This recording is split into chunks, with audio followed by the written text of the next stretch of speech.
ನಮಗೆ ಧಾರ್ಮಿಕ ಬರವಣಿಗೆಗಳಲ್ಲಿ ಬಹಳ ಇಂಪಾರ್ಟೆಂಟು ಬೌದ್ಧ ಬರವಣಿಗೆಗಳು.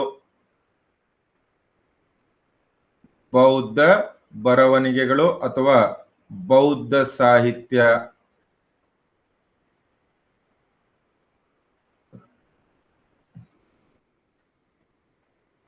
ಬೌದ್ಧ ಸಾಹಿತ್ಯ ಅಂತಂದ್ರೆ ನಿಮಗೆಲ್ಲ ಗೊತ್ತಿದೆ, ಬೌದ್ಧ ಧರ್ಮಕ್ಕೆ ಸಂಬಂಧಪಟ್ಟಂತ ಸಾಹಿತ್ಯ. ಹೌದಾ? ಬುದ್ಧನ ಮೂಲ ಪ್ರವಚನಗಳಿಂದ ಹಿಡಿದು ನಂತರ ಕಾಲದಲ್ಲಿ ಹಲವಾರು ರೀತಿಯ ಬೌದ್ಧ ಪಠ್ಯಗಳು ರಚನೆ ಆಗ್ತವೆ. ಆರಂಭಿಕ ಬೌದ್ಧ ಪಠ್ಯಗಳು ಯಾವ ಭಾಷೆಯಲ್ಲಿ ರಚನೆಯಾಗಿದ್ವು? ಪಾಲಿ ಭಾಷೆಯಲ್ಲಿ ರಚನೆಯಾಗಿದ್ವು.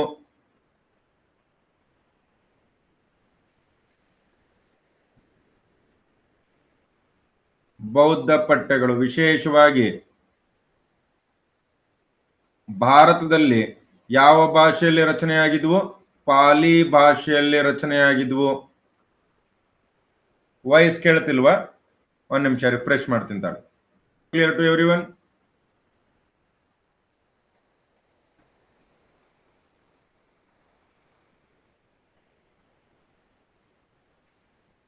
ಆಡಿಯೋ ವಿಡಿಯೋ ಕ್ಲಿಯರ್ ಇದ್ದವ್ರು ಕ್ಲಿಯರ್ ಅಂತ ಬರೀರಿ ನೋಡೋಣ.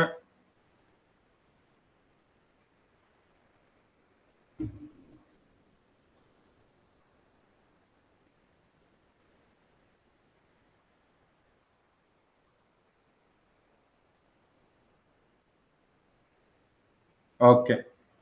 ಸೊ ಆರಂಭಿಕ ಬೌದ್ಧ ಪಠ್ಯಗಳು ಬಾಲಿ ಭಾಷೆಯಲ್ಲಿ ಕಂಡು ಬರ್ತಾ ಇದ್ವು. ಆರಂಭಿಕ ಬೌದ್ಧ ಪಠ್ಯಗಳು ಅಂತಂದ್ರೆ ವಿಶೇಷವಾಗಿ ಈ ಹಿನಾಯಾನ ಪಂಥಕ್ಕೆ ಸೇರಿದ್ದು.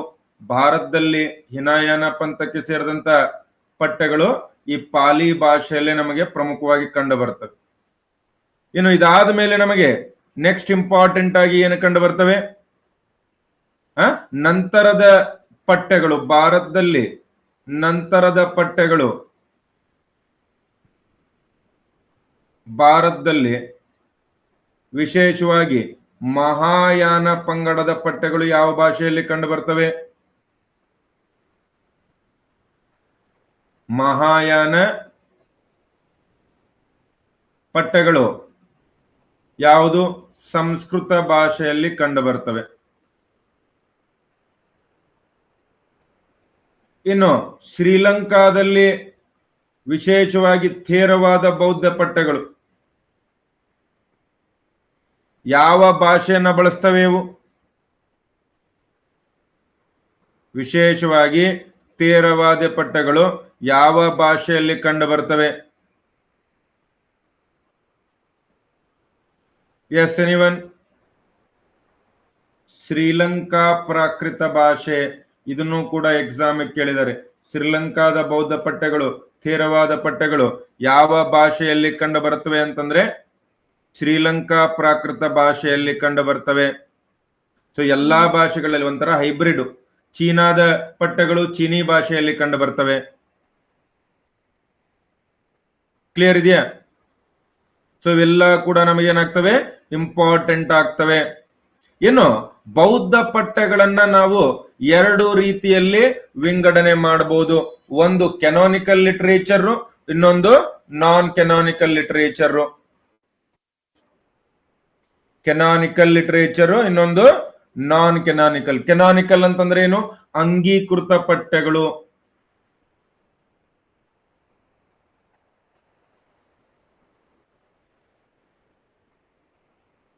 Canonical literature.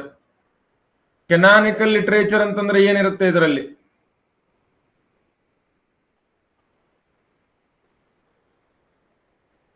ಅಂಗೀಕೃತೇತರ ಪಠ್ಯಗಳು.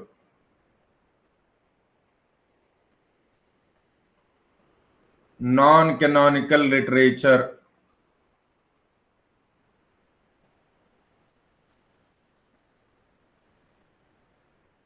ಏನು ಕೆನಾನಿಕಲ್ ಅಂತಂದ್ರೆ ಆರಂಭದಲ್ಲಿ ರಚನೆಯಾದಂತ ಪಠ್ಯಗಳು. ಇವು ಈ ಬೌದ್ಧ ಧರ್ಮದ ಮೂಲ ತತ್ವಗಳನ್ನ ಒಳಗೊಂಡಿರ್ತವೆ. ಅಂತಂದ್ರೆ ಈ ತ್ರಿಪೀಠಕಗಳು ಅಂತೇಳಿ ನೀವು ಕೇಳಿರ್ತೀರಿ. ತ್ರಿಪೀಠಕಗಳು ಯಾವುದರ ಭಾಗ? ಮೂಲ ಪಟ್ಟಗಳ ಭಾಗನೆ. ತ್ರಿಪೀಠಕಗಳು ಮೂಲ ಪಟ್ಟಗಳ ಭಾಗನೆ. ಇವು ಪಾಲಿ ಭಾಷೆಯಲ್ಲಿ ಕಂಡು ಬರ್ತವೆ. ಅಂಗೀಕೃತ ಅಲ್ಲದ್ದು ಅಂತಂದ್ರೆ ನಂತರದಲ್ಲಿ ರಚನೆ ಆಗಿರ್ತಕ್ಕಂಥ ಭಾಷ್ಯಗಳು. ಭಾಷ್ಯಗಳಂತಂದ್ರೆ ಏನು? ಕಮೆಂಟರೀಸು. ಇವುಗಳನ್ನ ಅಟ್ಟಕಥಾ ಅಂತೇಳಿ ಕೂಡ ಕರೀತಾರೆ ಬೌದ್ಧ ಧರ್ಮದಲ್ಲಿ. ಅಟ್ಟಕಥಾ ಅಂತೇಳಿ ಕೂಡ ಕರೀತಾರೆ. ಆಮೇಲೆ ಇದನ್ನ ಹೊರತುಪಡಿಸಿ ಕ್ರಾನಿಕಲ್ಸ್ ಅಂತೇಳಿ ಕಂಡು ಬರ್ತವೆ. ಕ್ಲಾಸ್ ಬರ್ತಿಲ್ವಾ? ಇದೇನಾಯ್ತಪ್ಪ?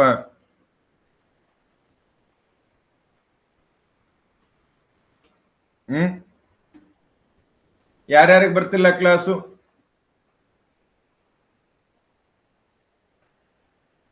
ವೃತ್ತಾಂತಗಳು. ಈಗ ಶ್ರೀಲಂಕಾದಲ್ಲಿ ಸಾಕಷ್ಟು ಈ ರೀತಿಯಾಗಿರ್ತಕ್ಕಂಥ ವೃತ್ತಾಂತಗಳನ್ನ ಬರೆದಿದೆ. ದೀಪವಂಶ, ಮಹಾವಂಶ, ಚೂಲವಂಶ ಅಂತ ಹೇಳಿ. ಇನ್ನು ಸಾಕಷ್ಟು ತಾತ್ವಿಕ ಪಠ್ಯಗಳು, ಫಿಲಾಸಫಿಕಲ್ ಟೆಕ್ಸ್ಟ್ಸು, ಇವು ಕೂಡ ನಾನ್ ಕ್ಯಾನೋನಿಕಲ್ ಲಿಟರೇಚರ್ನ ಭಾಗ. ಸೊ ಬೌದ್ಧ ಧರ್ಮದ ಸಾಹಿತ್ಯವನ್ನ ನಾವು ಕೆನಾನಿಕಲ್ ಮತ್ತು ನಾನ್ ಕೆನಾನಿಕಲ್ ಲಿಟರೇಚರ್ ಅಂತೇಳಿ ಡಿವೈಡ್ ಮಾಡ್ತೀವಿ. ಇದು ನಿಮಗೆ ಗೊತ್ತಿರಬೇಕು. ಬರ್ಕೊಳ್ರಿ ಇದನ್ನ.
ಕ್ಲಿಯರ್ ಇದೆಯಾ ಎಲ್ಲರಿಗೂ?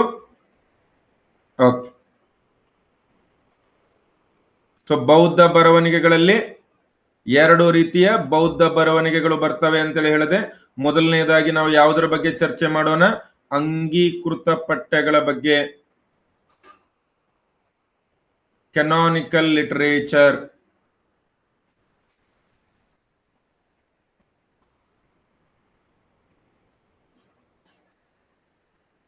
ಈ ಕೆನಾನಿಕಲ್ ಲಿಟರೇಚರ್ ಕೂಡ ಪಾಲಿ ಭಾಷೆಯಲ್ಲೂ ಕೂಡ ರಚನೆಯಾಗಿವೆ, ಸಂಸ್ಕೃತ ಭಾಷೆಯಲ್ಲೂ ಕೂಡ ರಚನೆಯಾಗಿವೆ.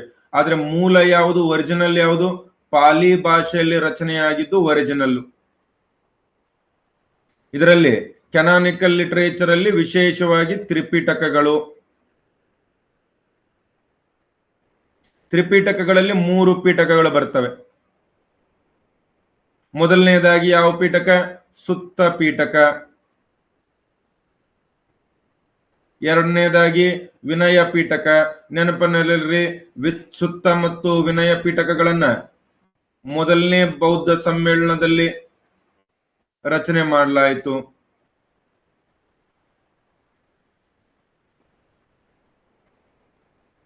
ಇನ್ನು ಮೂರನೇದಾಗಿರ್ತಕ್ಕಂಥ ಅಭಿಧಮ್ಮ ಪೀಠಕವನ್ನ ಯಾವ ಸಮ್ಮೇಳನದಲ್ಲಿ ರಚನೆ ಮಾಡಲಾಯಿತು? 3ನೇ ಬೌದ್ಧ ಸಮ್ಮೇಳನದಲ್ಲಿ ರಚನೆ ಮಾಡಲಾಯಿತು. 3ನೇ ಬೌದ್ಧ ಸಮ್ಮೇಳನ. ಸೊ ಒಂದೊಂದಾಗಿ ನೋಡುತ್ತಾ ಹೋಗೋಣ. ಮೊದಲು ಯಾವ ಪಿಟಕದ ಬಗ್ಗೆ ನೋಡೋಣ? ವಿನಯ ಪಿಟಕದ ಬಗ್ಗೆ ನೋಡೋಣ.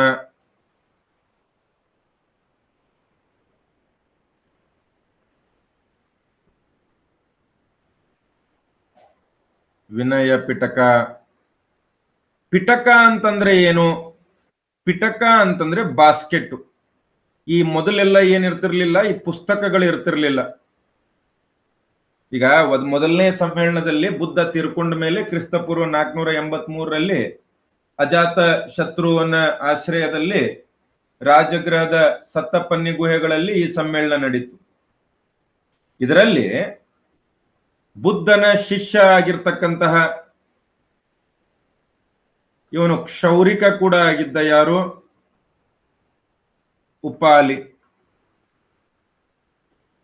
ಈ ಉಪಾಲಿ ಬೌದ್ಧ ಸಂಘದ ನಿಯಮಗಳನ್ನ ತಾಳೆಗರಿಗಳ ಮೇಲೆ ಬರ್ಕೊಂಡು ಬಂದಿದ್ದ. ಅವಾಗ ತಾರೆಗಳಿಗರಿ ಅಂತಂದ್ರೆ ಒಂದು ಬುಕ್ ತರ ಹಿಂಗ್ ಹಿಡ್ಕೊಂಡ್ ಬರಕ್ ಬರಲ್ಲ, ಒಂದು ದೊಡ್ಡ ಪುಟ್ಟಿಯಲ್ಲಿ ಇಟ್ಕೊಂಡ್ ಬಂದಿದ್ದ ಅವನು.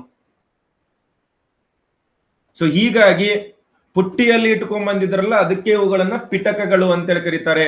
ಸೊ ಪಿಟಕ ಅಂತಂದ್ರೆ ಏನು? ವಿನಯ ಪಿಟಕವನ್ನ ಏನಂತೇಳಿ ಕರಿಬಹುದು ನಾವು? ಇಂಗ್ಲಿಷ್ ನಲ್ಲಿ ಟ್ರಾನ್ಸ್ಲೇಟ್ ಮಾಡಿದ್ರೆ ಬ್ಯಾಸ್ಕೆಟ್ ಆಫ್ ಡಿಸಿಪ್ಲಿನ್ ಅಂತೇಳಿ ಕರಿತೀವಿ ನಾವು. Basket of discipline. ಡಿಸಿಪ್ಲಿನ್ ಅಂತಂದ್ರೆ ಏನು? ಬೌದ್ಧ ಬಿಕ್ಕುಗಳಿಗೆ ಅಥವಾ ಬಿಕ್ಕುನಿಯರಿಗೆ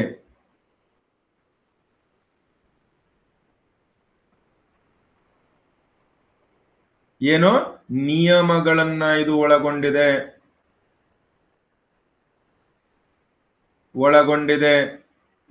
ಯಾವ ರೀತಿ ಭಿಕ್ಷುಗಳಿರಬೇಕು, ಯಾವ ರೀತಿ ಬಿಕ್ಕುನಿಯರು ಇರಬೇಕು, ಇದೆಲ್ಲ ಕೂಡ ನಮಗೆ ಇದರಲ್ಲೇ ಕಂಡು ಬರ್ತದೆ. ಈ ಬೌದ್ಧ ಬಿಕ್ಕುಗಳನ್ನ ಏನಂತೇಳಿ ಕರಿತಾ ಇದ್ವಿ? ಬಿಕ್ಕು ಅಂತಾನೆ ಕರಿತಾ ಇದ್ವಿ. ಬಿಕ್ಕುನಿಯರು ಅಂತಾನೆ ಕರಿತಾ ಇದ್ವಿ. ಯಾರ್ಯಾರು ಸಂಘದ ಭಾಗ ಆಗಿರ್ತಿದ್ರು. ಸಾಮಾನ್ಯ ಜನ ಬೌದ್ಧ ಧರ್ಮವನ್ನ ಫಾಲೋ ಮಾಡೋರಿಗೆ, ಬೌದ್ಧ ಧರ್ಮದ ಸಾಮಾನ್ಯ ಅನುಯಾಯಿಗಳಿಗೆ ಏನಂತೇಳಿ ಕರಿತಾ ಇದ್ವಿ ನಾವು? ಉಪಾಸಕ ಮತ್ತು ಉಪಾಸಿಕಾ ಅಂತೇಳಿ ಕರಿತಾ ಇದ್ವಿ.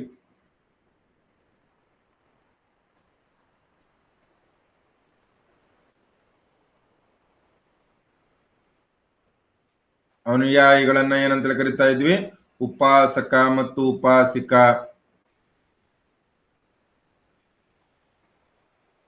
ಇದು ಹೆಚ್ಚು ಕಡಿಮೆ ಕ್ರಿಸ್ತ ಪೂರ್ವ 5ನೇ ಶತಮಾನದಲ್ಲಿ ರಚನೆ ಆಯಿತು.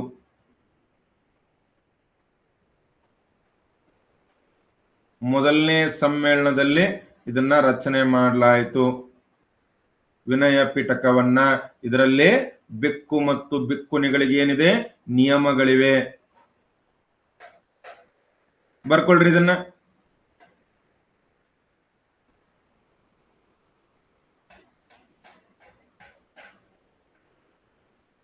ಡನ್.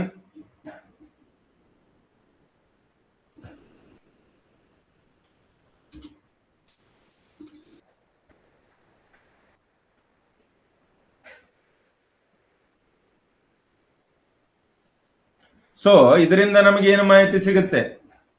ಬೌದ್ಧ ಬಿಕ್ಕುಗಳು ಸಂಘದಲ್ಲಿ ಹೇಗಿರ್ತಾ ಇದ್ರು, ಅವರ ಜೀವನ ಶೈಲಿ ಹೇಗಿತ್ತು, ಇದೆಲ್ಲ ಮಾಹಿತಿ ಸಿಗುತ್ತೆ ಆಸ್ ಅ ಹಿಸ್ಟಾರಿಕಲ್ ಸೋರ್ಸ್ ಆಗಿ. ಈ ವಿನಯ ಪೀಠಕದಲ್ಲಿ ಮತ್ತೆ 3 ಭಾಗಗಳು ಬರ್ತವೆ.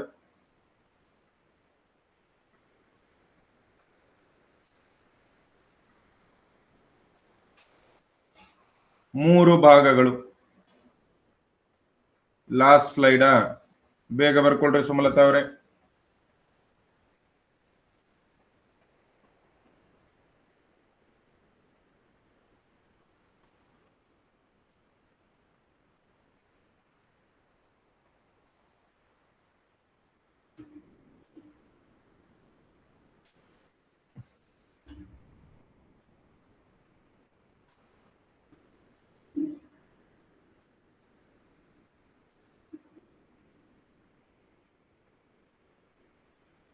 ಎಸ್, ಮುಗಿತಾ ಸುಮಲತಾ?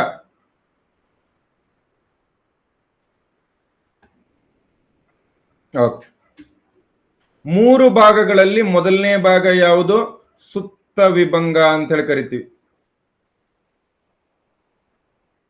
ಈ ಸುತ್ತ ವಿಭಂಗ ಪತಿಮೋಗ್ಗ ಅಂತ ಹೇಳಿ ಕೂಡ ಕರಿತೀವಿ ನಾವು ಇದನ್ನ. ಇದರಲ್ಲಿ ಬಿಕ್ಕು ಮತ್ತು ಬಿಕ್ಕುನಿಯರಿಗೆ ನಿಯಮಗಳಿವೆ.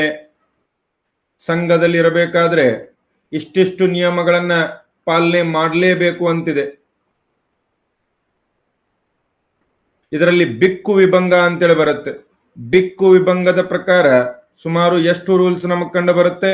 227 ರೂಲ್ಸ್ ನಿಯಮಗಳು ನಮಗ್ ಕಂಡು ಬರುತ್ತೆ. ಬಿಕ್ಕುನಿ ವಿಭಂಗದಲ್ಲಿ 311 ರೂಲ್ಸ್ ಕಂಡು ಬರುತ್ತೆ. 311 ನಿಯಮಗಳು ನಮಗೆ ಕಂಡು ಬರ್ತವೆ.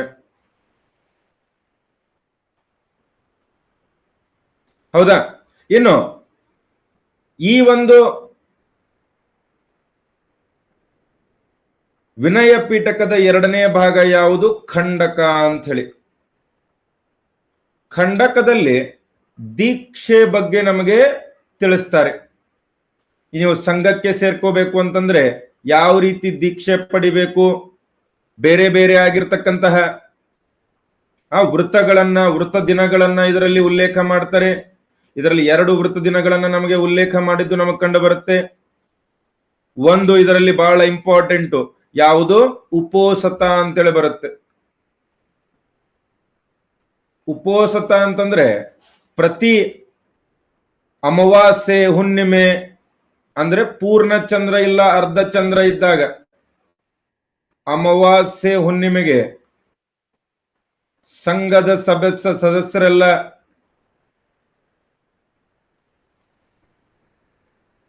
ಸಭೆ ಸೇರಿ ಬುದ್ಧನ ಬೋಧನೆಗಳ ಬಗ್ಗೆ ಚರ್ಚೆ ಮಾಡ್ತಾ ಇದ್ರು. ಯಾಕೆ? ಈ ಬೌದ್ಧ ಬಿಕ್ಕುಗಳಿಗೆ ನಿಯಮಗಳು ಬಹಳ ಕಠಿಣ ಆಗಿದ್ವು. ಎಂತೆಂತ ನಿಯಮಗಳಿದ್ವು. ಇವರು ಮೆತ್ತನೆಯ ಹಾಸಿಗೆ ಮೇಲೆ ಮಲಗುವಂತಿಲ್ಲ.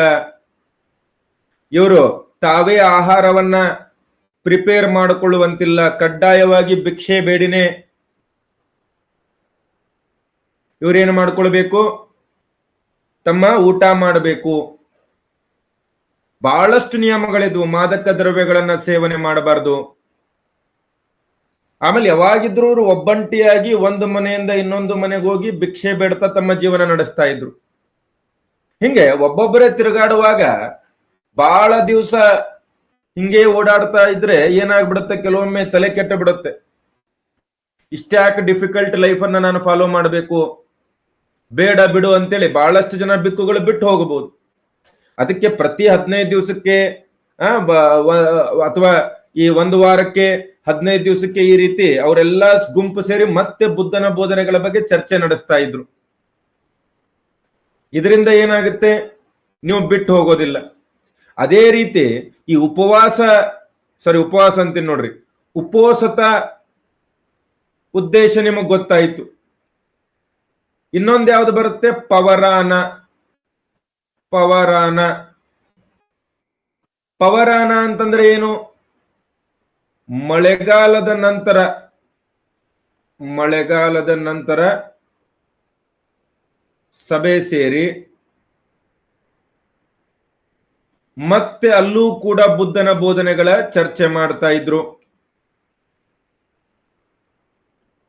ಏನಿದು ಆಕ್ಚುಲಿ ಎರಡೂ ಕೂಡ ಏನಿವು ಒಂದ್ ರೀತಿ ಏನು ರಿಪೆಂಟೆನ್ಸ್ ಅಂತೇಳಿ ಕರಿತೀವಿ ನಾವು ಇಂಗ್ಲಿಷ್ ನಲ್ಲಿ. ಇಲ್ಲೇನು ಅಮಾಸೆ ಹುಣ್ಣಿಮೆಗೆ ಸೇರಿ ಆ 15 ದಿನಗಳಲ್ಲಿ ಏನಾದ್ರೂ ತಪ್ಪುಗಳನ್ನು ಮಾಡಿದ್ರೆ ಅದಕ್ಕೆ ಇದಕ್ಕೆ ಪ್ರಾಯಶ್ಚಿತ್ತ ಅಂತೇಳಿ ಕರಿತೀವಿ.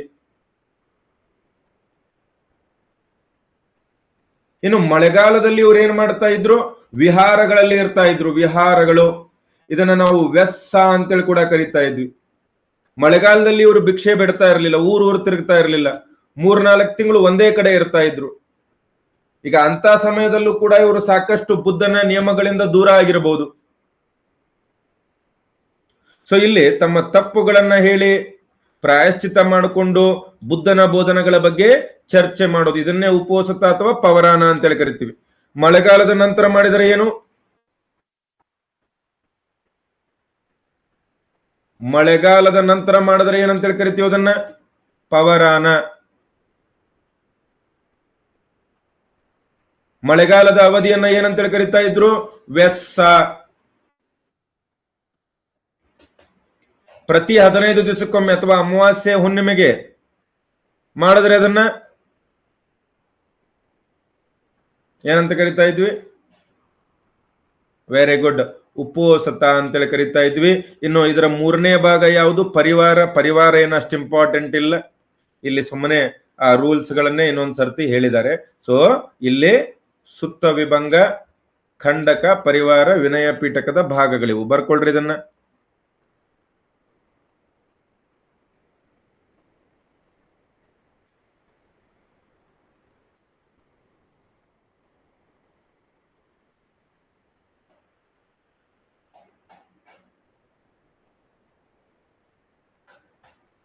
ಕ್ಲಿಯರ್ ಇದೆಯಾ? ಡನ್.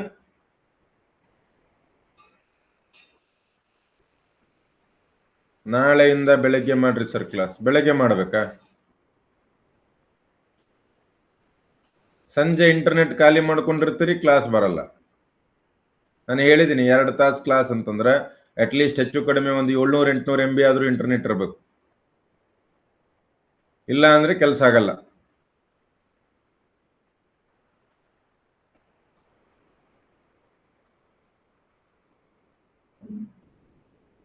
ಓಕೆ, ಇನ್ನು ಎರಡನೇದ್ದು ಯಾವುದು? ಎರಡನೇದ್ದು ಸುತ್ತ ಪೀಠಕ. ಸುತ್ತ ಪೀಠಕವನ್ನ ಪ್ರೀವಿಯಸ್ ಸ್ಲೈಡ್ ಬೇಗ ಬರ್ಕೊಳ್ರಿ.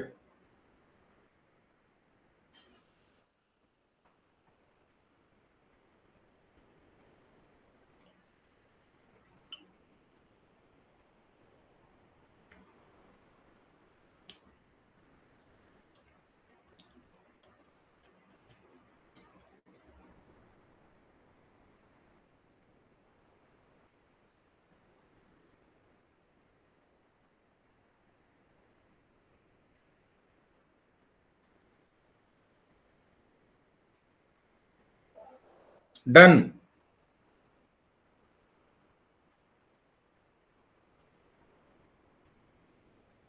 ಸುತ್ತ ಪೀಠಕ ಇದನ್ನ ಯಾರು ಸಂಯೋಜನೆ ಮಾಡಿದ್ದು, ಸಂಕಲನ ಮಾಡಿದ್ಯಾರು? ಆನಂದ. ಇವನು ಯಾರು? ಇವನು ಇಸ್ ಕಜಿನ್ ಆಫ್ ಬುದ್ಧ. ಬುದ್ಧನ ಚಿಕ್ಕಪ್ಪನ ಮಗ ಇವನು. ಈ ಸುತ್ತ ಪೀಠಕ ಯಾವುದರ ಸಂಕಲನವಾಗಿದೆ? ಬುದ್ಧ ತನ್ನ ಶಿಷ್ಯರಿಗೆ ನೀಡಿದ ಬೋಧನೆಗಳು. ಮೊದಲ ಶಿಷ್ಯ ಕೂಡ ಆನಂದ, ಅಂದ್ರೆ ನೆಚ್ಚಿನ ಶಿಷ್ಯ ಅಂತ ಹೇಳ್ಬೋದು. ಮೊದಲ ಶಿಷ್ಯ ಅನ್ನೋದಕ್ಕಿಂತ ನೆಚ್ಚಿನ ಶಿಷ್ಯ. ಪ್ರವಚನಗಳ ಸಂಕಲನ. ಬುದ್ಧನಿಗೆ ಆಕ್ಚುಲಿ ಬುದ್ಧ ಮೊದಲು ಪ್ರವಚನ ನೀಡಿದ್ದು 5 ಬ್ರಾಹ್ಮಣರಿಗೆ, ಆಮೇಲೆ ಆನಂದ ಎಲ್ಲ ಬರ್ತಾರೆ. ಸೊ ಬೇರೆ ಬೇರೆ ಸಂದರ್ಭದಲ್ಲಿ ಬೇರೆ ಬೇರೆ ಪ್ರವಚನಗಳ ನೀಡಿದ್ದು. ಬುದ್ಧ ಏನೇನು ತನ್ನ ಬಾಯಾರೆ ಮಾತಾಡಿದನಲ್ಲ ಅದೆಲ್ಲ ನಿಮ್ಗೆ ಸುತ್ತ ಪೀಠಕದಲ್ಲಿ ಕಂಡು ಬರ್ತದೆ. ಇನ್ನು ಈ ಸುತ್ತ ಪೀಠಕವನ್ನ 5 ಭಾಗಗಳಾಗಿ ವಿಂಗಡಣೆ ಮಾಡಲಾಗಿದೆ. ಈ 5 ಭಾಗಗಳನ್ನ ಏನಂತೇಳಿ ಕರಿತೀವಿ ನಾವು? ನಿಕಾಯಗಳು ಅಂತೇಳಿ ಕರಿತೀವಿ. ಇದರಲ್ಲಿ ಮೊದಲನೇದಾಗಿ ದಿಗ ನಿಕಾಯ. ದಿಗ ಅಂತಂದ್ರೆ ಏನು? ದೀರ್ಘ ನಿಕಾಯ ಅಂದ್ರೆ ಉದ್ದವಾಗಿರ್ತಕ್ಕಂತಹ, ಉದ್ದ ಪ್ರವಚನಗಳು. ಉದ್ದ ಅನ್ನೋದಕ್ಕಿಂತ ದೊಡ್ಡ ಪ್ರವಚನಗಳು ಅಂತ ಬರ್ಕೊಳ್ರಿ. Longer discourses.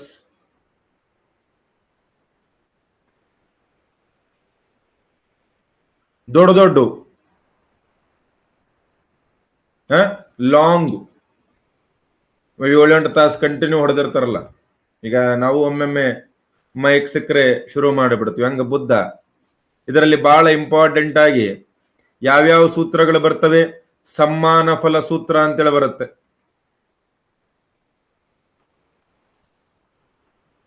ಯಾರ ಜೊತೆ ಇದು?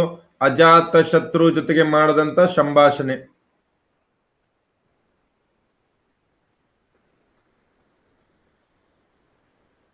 ಸೊ ನೋಡ್ರಿ, ಐತಿಹಾಸಿಕ ವ್ಯಾಲ್ಯೂ ಬಂತಲ್ವಾ ಇಲ್ಲಿ? ಅಜಾತ ಶತ್ರು ಜೊತೆ ಸಂಭಾಷಣೆ. ಅಜಾತ ಶತ್ರು ಐತಿಹಾಸಿಕ ದೊರೆ. ಅದಾದ್ಮೇಲೆ ಮಹಾಪರಿನಿರ್ವಾಣ ಸೂತ್ರ, ಬುದ್ಧ ಸಾಯುವಾಗ ನೀಡಿದ್ದು.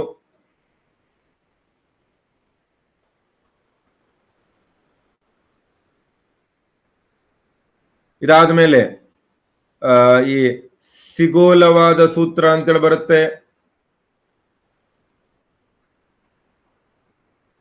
ಆ? ಗೃಹಸ್ಥ ಅನುಯಾಯಿಗಳು, ಗೃಹಸ್ಥ ಅನುಯಾಯಿಗಳಿಗೆ ಬೋಧನೆ ಅಂದ್ರೆ ಈ ಯಾರು ಭಿಕ್ಷುಗಳಲ್ಲ ಅಂತವರಿಗೆ ಮಾತ್ರ ಈ ಬೋಧನೆಗಳು ಅನ್ವಯ ಆಗುತ್ತೆ. Is it clear to everyone? ಸಿಗೋಲವಾದ ಸೂತ್ರ ಅಂತಂದ್ರೆ ಲೇಮೆನ್ಸ್ಗೆ, ಸಾಮಾನ್ಯ ಅನುಯಾಯಿಗಳಿಗೆ. ಮಹಾಪರಿನಿರ್ವಾಣ ಸೂತ್ರ ಬುದ್ಧನ ಸಾವಿನ ಸಂದರ್ಭದಲ್ಲಿ ನೀಡಿದಂತ ಸೂತ್ರ. ಸಮ್ಮಾನ ಫಲ ಸೂತ್ರ ಏನು? ಅಜಾತ ಶತ್ರುವಿನ ಜೊತೆಗೆ ಸಂಭಾಷಣೆಯನ್ನ ಒಳಗೊಂಡಿದೆ. ಇನ್ನು ಎರಡನೇದ್ಯಾವುದು? ಮಜ್ಜಿಮ. ಮಜ್ಜಿಮ ಅಂತಂದ್ರೆ ಏನು? ಇದನ್ನ ಸಂಸ್ಕೃತದಲ್ಲಿ ಹೇಳಿದ್ರೆ ಮಧ್ಯಮ ಅಂತ ಆಗುತ್ತೆ. ಇದೇನು? ಮಧ್ಯಮ ಗಾತ್ರದ ಪ್ರವಚನಗಳು, ದೊಡ್ಡದಲ್ಲ, ಮೀಡಿಯಂ ಪ್ರವಚನಗಳು. ಕ್ಲಿಯರ್ ಇದೆಯಾ? ಸೊ ಇದು ಎರಡನೇದು ನಿಕಾಯ. ಬರ್ಕೊಳ್ರಿ. ಕ್ಲಿಯರ್ ಇಲ್ವಾ? ಏನೋ ಆಗಿದೆ ಹಂಗಂದ್ರೆ. ಸರಿ ತಗೊಳ್ರಿ, ಇವತ್ತಿಗೆ ಸಾಕು. ಏನೋ ಇಶ್ಯೂ ಆಗ್ತಾ ಇದೆ, ಯಾಕಂದ್ರೆ ನನ್ನ ಕಡೆಯಿಂದಂತೂ ಏನು ಸಮಸ್ಯೆ ಕಾಣಿಸ್ತಾ ಇಲ್ಲ ನನಗೆ. ಸ್ವಲ್ಪ ಜನರಿಗೆ ಕ್ಲಿಯರ್ ಬರ್ತಾ ಇದೆ, ಸ್ವಲ್ಪ ಜನರಿಗೆ ಕ್ಲಿಯರ್ ಬರ್ತಿಲ್ಲ. ಇದರರ್ಥ ನಿಮ್ಮ ಮೊಬೈಲ್ನಲ್ಲಿನ ಇಂಟರ್ನೆಟ್ಟು ಟ್ಯಾವ್ ಟ್ಯಾವ್ ಟ್ಯಾವ್ ಅಂತೇಳಿ ನಿಧಾನ ಆಗ್ತಾ ಇದೆ.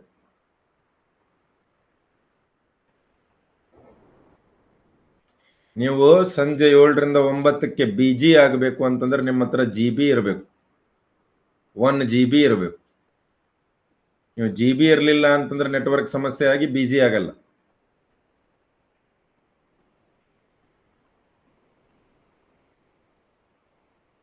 ಎಸ್,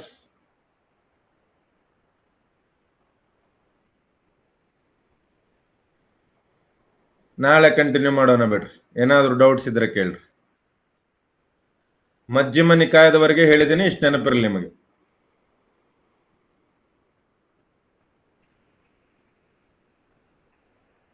ಓಕೆ ಓಕೆ, ನಾಳೆ ಆಯ್ತು. ಗೊತ್ತಾಯ್ತು ನಮ್ಗೆ ಇಂಟರ್ನೆಟ್ ಖಾಲಿ ಆಗಿದೆ ಅಂತೇಳಿ. ನಿಮ್ಮ ಹತ್ರ ಡೌಟ್ ಇದ್ರೆ ಕೇಳ್ರಿ ಯಾರಾದ್ರೂ.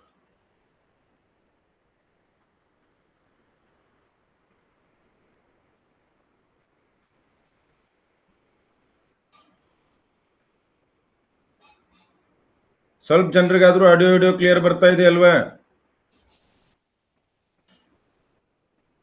ಮತ್ ನೋಡ್ರಿ, ನನ್ನ ಕಡೆಯಿಂದ ಸಮಸ್ಯೆ ಇದ್ರೆ ನಿಮ್ಗೆ ಯಾಕೆ ಬರ್ತಿತ್ತು ಕ್ಲಿಯರ್ ಆಗಿ?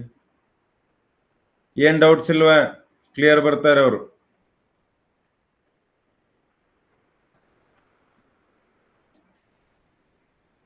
No doubts. ಮೇಘನಾ, ನಿನ್ನೆ ಡೌಟ್ ಕ್ಲಿಯರ್ ಆಯ್ತು ನಮ್ಮ?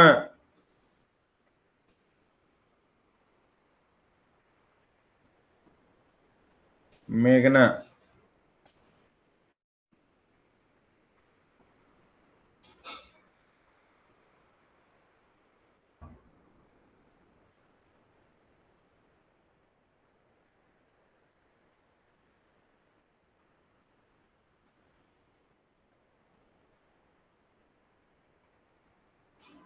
ಸರಿಯಾಗಿದ್ರೆ ಇವತ್ತಿಗೆ ಸಾಕು.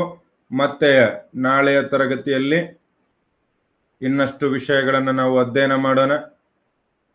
ಅಲ್ಲಿಯವರೆಗೆ ಎಲ್ರಿಗೂ ಕೂಡ ಧನ್ಯವಾದಗಳು. ಶುಭ ದಿನ. ಯಾವುದೇ ಎಕ್ಸಾಮ್ಗೆ ಓದ್ತಾ ಇದ್ರು, assistant professor, PSI, PC, FDA, SDA, VO, PDO ಯಾವುದೇ ಕೋರ್ಸ್ಗಳಿಗೂ ಓದ್ತಾ ಇದ್ರು, ಇಲ್ಲಿ ಅನುಭವಿ ನುರಿತ ಶಿಕ್ಷಕರಿಂದ ಅತ್ಯಂತ ಕಡಿಮೆ ದರದಲ್ಲಿ ಗುಣಮಟ್ಟದ ಶಿಕ್ಷಣ ನಿಮಗೆ ಸಿಗುತ್ತೆ. ಹೆಚ್ಚಿನ ಮಾಹಿತಿಗಾಗಿ ನೀವು ನಮ್ಮ ನಂಬರ್ಗಳಿಗೂ ಕೂಡ ಇಲ್ಲಿ ಕೆಳಗಡೆ ನೀವು ನಂಬರ್ಗಳನ್ನು ನೋಡ್ತಾ ಇರಬಹುದು. 6362636587 ಅಥವಾ 7411175758 ನಂಬರ್ಗೂ ಕೂಡ ಕರೆ ಮಾಡಬಹುದು. ಬೌದ್ಧ ಸಾಹಿತ್ಯದ ಬಗ್ಗೆ ಅಧ್ಯಯನ ಮಾಡ್ತಾ ಇದ್ವಾ?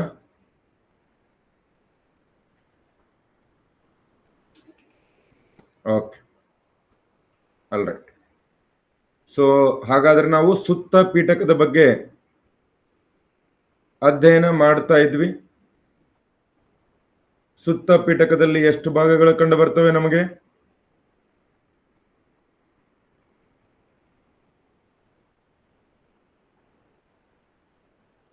ಸುತ್ತ ಪೀಠಕವನ್ನ ಯಾರು ರಚನೆ ಮಾಡಿದ್ರು? ಅಂದ್ರೆ ಯಾರು ಇದನ್ನ ಸಂಕಲಿಸ್ತಾರೆ? ಮೊದಲನೇ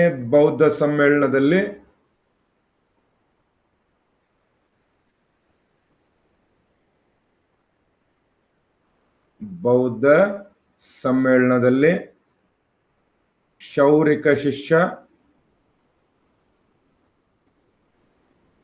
ಉಪಾಲಿ ಇದನ್ನ ಸಂಕಲಿಸ್ತಾರೆ.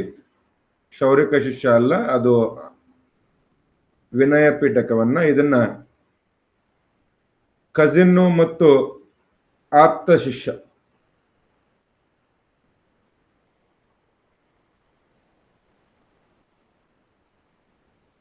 ಯಾರು?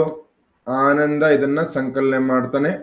ಇದ್ರ ಬಗ್ಗೆ ನಾನು ನಿಮ್ಗೆ ಹೇಳಿದ್ದೀನಿ ಅಂತ ಅನ್ಸುತ್ತೆ. ಇದು ಬುದ್ಧನ ಪ್ರವಚನಗಳನ್ನ ಒಳಗೊಂಡಿದೆ, ಬೋಧನೆಗಳನ್ನ ಒಳಗೊಂಡಿದೆ. ಬುದ್ಧ ತನ್ನ ಶಿಷ್ಯರಿಗೆ ಏನೇನು ಪ್ರವಚನಗಳನ್ನ ನೀಡಿದ್ನಲ್ಲ, ಅದೇ ನಮಗೆ ಯಾವುದರಲ್ಲಿ ಕಂಡು ಬರುತ್ತೆ? ಈ ಒಂದು ಸುತ್ತ ಪೀಠಕದಲ್ಲಿ ಕಂಡು ಬರುತ್ತೆ ಅಂತ ಹೇಳಿದ್ದೆ. ಇನ್ನು ಸುತ್ತ ಪೀಠಕದಲ್ಲಿ ಹಲವಾರು ಭಾಗಗಳಿವೆ. ಆ ಭಾಗಗಳನ್ನು ನಿಕಾಯಗಳು ಅಂತೇಳಿ ಕರಿತೀವಿ.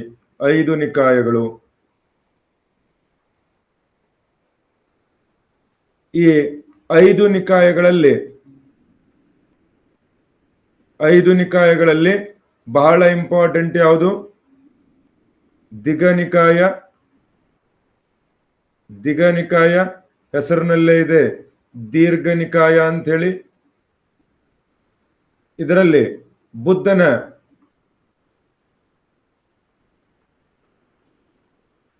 ದೊಡ್ಡ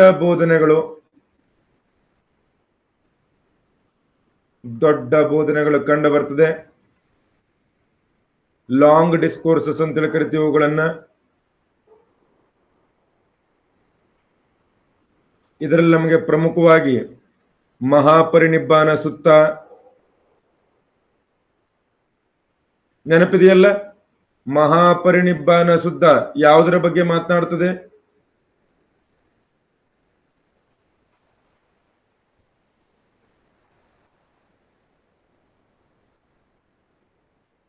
ಈ ಸಾವಿನ ದಿನಗಳ ಬಗ್ಗೆ. ಬುದ್ಧ ಸಾಯೋಕ್ಕಿಂತ ಮುಂಚೆ ಏನೇನು ಹೇಳ್ದ? ಇದರ ಜೊತೆಗೆ ಸಮ್ಮಾನ ಫಲ ಸೂತ್ರ ಅಂತೇಳಿ ಕಂಡು ಬರುತ್ತೆ.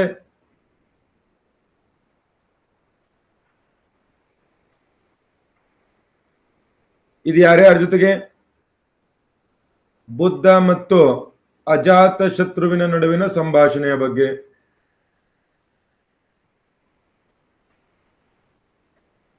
ಇನ್ನು ಸಿಗೋಲವಾದ ಅಥವಾ ಸಿಗಲೋವಾದ ಸೂತ್ರ ಅಂತಂದ್ರೆ ಏನು? ಗೃಹಸ್ಥರಿಗೆ ಅಥವಾ ಸಾಮಾನ್ಯ ಅನುಯಾಯಿಗಳಿಗೆ ನೀಡಿದಂತಹ ಬೋಧನೆಗಳು. ಈ ಸಾಮಾನ್ಯ ಅನುಯಾಯಿಗಳು ಹೇಗಿರಬೇಕು, ಇವುಗಳನ್ನ ಹೌಸ್ ಹೋಲ್ಡರ್ಸ್ ಎಥಿಕ್ಸ್ ಅಂತೇಳಿ ಕೂಡ ನಾವು ಕರೆಯಬಹುದು.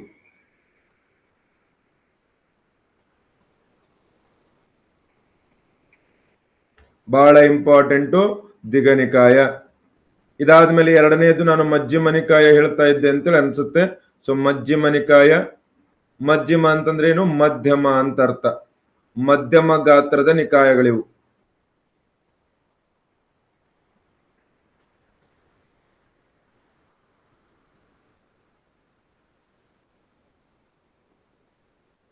ಗಾತ್ರದ ಸೂತ್ರ. ಇದರಲ್ಲಿ ಈ ಸತಿಪತ್ತಾನ ಸೂತ್ರ ಅಂತೇಳಿ ಕಂಡು ಬರುತ್ತೆ. ಆಕ್ಚುಲಿ ಸತಿಪತ್ತಾನ ಸೂತ್ರ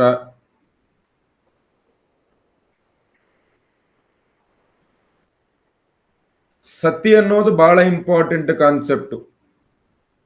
ಬುದ್ಧನ ಅಷ್ಟಾಂಗ ಮಾರ್ಗದಲ್ಲಿ ಸಾಮ್ಯಕ ಸತಿ ಅಂತೇಳಿ ಬರುತ್ತೆ. ಸಾಮ್ಯಕ ಸತಿ ಅಂತಂದ್ರೆ ಏನು? ರೈಟ್ ಮೈಂಡ್ಫುಲ್ನೆಸ್ ಅಂತ ಹೇಳಿ.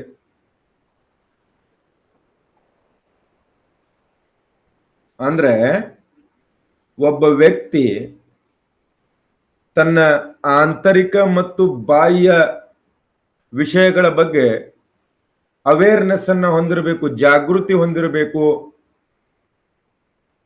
ತನ್ನ ಮೈಂಡ್ ಮೇಲೆ, ಮೈಂಡ್ ಅಂತಂದ್ರೆ ಏನು ಕನ್ನಡದಲ್ಲಿ, ನಿಮ್ಮ ಮಸ್ತಿಷ್ಕದ ಮೇಲೆ ನಿಮಗೆ ನಿಯಂತ್ರಣ ಇರಬೇಕು. ನಿಮ್ಮ ಭಾವನೆಗಳ ಮೇಲೆ ನಿಮಗೆ ನಿಯಂತ್ರಣ ಇರಬೇಕು. ಅದನ್ನೇ ಏನಂತೇಳಿ ಕರಿತೀವಿ? ಮೈಂಡ್ಫುಲ್ನೆಸ್. ಎಸ್, ನಿಮ್ಮ ಮನಸ್ಸಿನ ಮೇಲೆ ಸಂಪೂರ್ಣವಾಗಿ ನಿಯಂತ್ರಣ ಇರಬೇಕು. ಅದನ್ನೇ ಸಾಮ್ಯಕ ಸತಿ ಅಂತೇಳಿ ಕರಿತೀವಿ. ರೈಟ್ ರೀಕಲೆಕ್ಷನ್, ನಿಮ್ಮ ಸುತ್ತಮುತ್ತ ಏನ್ ನಡೀತಾ ಇದೆ, ನಿಮ್ಮ ಒಳಗಡೆ ಏನ್ ನಡೀತಾ ಇದೆ, ನಿಮ್ಮ ಒಳಗಿನ ಭಾವನೆಗಳು, ನಿಮ್ಮ ಹೊರಗಿನ ಜಗತ್ತು, ಎಲ್ಲದರ ಬಗ್ಗೆ ನಿಮಗೇನಿರಬೇಕು? ನೀವು ಜಾಗೃತರಾಗಿರ್ಬೇಕು. ಸಾಮ್ಯಕ ಸತಿ. ಅಷ್ಟಾಂಗ ಮಾರ್ಗ, ಬುದ್ಧನ ಅಷ್ಟಾಂಗ ಮಾರ್ಗದಲ್ಲಿ ನಿಮ್ಗೆ 8 ಮಾರ್ಗಗಳನ್ನ ಬುದ್ಧ ಹೇಳ್ತಾನೆ. ಸಾಮ್ಯಕ ದೃಷ್ಟಿ, ರೈಟ್ ವ್ಯೂ ಅಂತೇಳಿ ಹೇಳ್ತೀವಿ. ಸಾಮ್ಯಕ ಸಂಕಲ್ಪ, ರೈಟ್ ರೆಸಾಲ್ವ್ ಅಂತ ಕರಿತೀವಿ. ಸಾಮ್ಯಕ ವಾಚ, ರೈಟ್ ಸ್ಪೀಚು. ಸಾಮ್ಯಕ ಕರ್ಮಂತ, ರೈಟ್ ಆಕ್ಷನ್ಸ್. ಸಾಮ್ಯಕ ಜೀವ, ರೈಟ್ ಲೈವ್ಲಿಹುಡ್. ಸಾಮ್ಯಕ ಪ್ರಯತ್ನ ಅಥವಾ ವ್ಯಾಯಾಮ, ರೈಟ್ ಎಫರ್ಟ್ಸ್. ಸಾಮ್ಯಕ ಸತಿ 7ನೇದಿದೆ, ರೈಟ್ ಮೈಂಡ್ಫುಲ್ನೆಸ್. 8ನೇದು ಸಾಮ್ಯಕ ಸಮಾಧಿ, ರೈಟ್ ಮೆಡಿಟೇಷನ್. ಈ ಅಷ್ಟಾಂಗ ಮಾರ್ಗಗಳು ಬುದ್ಧನ ಮಧ್ಯಮ ಮಾರ್ಗದ ಭಾಗ ಇವು. ಈ ಮಾರ್ಗವನ್ನ ಅನುಸರಿಸಿಬಿಟ್ರೆ ನಿಮಗೆ ನಿರ್ವಾಣನೆ ಡೈರೆಕ್ಟ್, ಸ್ಟ್ರೇಟ್ ಅವೇ. ಹುಟ್ಟು ಮತ್ತು ಸಾವಿನ ಚಕ್ರದಿಂದ ಮುಕ್ತಿ. ಮೋಕ್ಷ ಅಂದ್ರೆ ಏನು? ಮೋಕ್ಷ ಅಂತಂದ್ರೆ ಏನು? ಸುಮ್ಮ ಮುಕ್ತಿ. ಅದರಿಂದ ಮುಕ್ತಿ? ಹೆಂಡತಿ ಮಕ್ಕಳಿಂದ ಮುಕ್ತಿನ? ಕೆಲಸದಿಂದ ಮುಕ್ತಿನ? ಯಾವುದರಿಂದ ಮುಕ್ತಿ? ಎಲ್ಲರಿಗೂ ಮೋಕ್ಷ ಪಡಿಬೇಕು ಅಂತಿರುತ್ತೆ. ಮೋಕ್ಷ ಅಂದ್ರೆ ಏನು? ಜ್ಞಾನ, ಭಕ್ತಿ. ಮೋಕ್ಷ ಕೇಳ್ತಾ ಇದ್ದೀನಿ ನಾನು. ಲೌಕಿಕ ಜೀವನದಿಂದ ಮುಕ್ತಿ. ಸತ್ರೆ ಮೋಕ್ಷ ಸಿಕ್ಬಿಡುತ್ತಾ? ಜೀವನದಿಂದ ಮುಕ್ತಿ ಅಂದ್ರೆ ಸಾವು. ಸಾವು ಮೋಕ್ಷನ? ಹೆಂಗ ನೀವು ಇತಿಹಾಸದ ವಿದ್ಯಾರ್ಥಿಗಳು? ಮೋಕ್ಷದ ಅರ್ಥ ಏನು?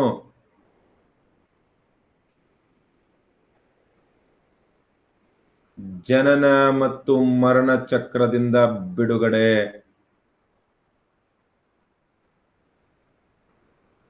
ಅಂದ್ರೆ ಈ ಸರ್ತಿ ಸತ್ತ ಮೇಲೆ ಮತ್ತೆ ಹುಟ್ಟಲೇಬಾರದು.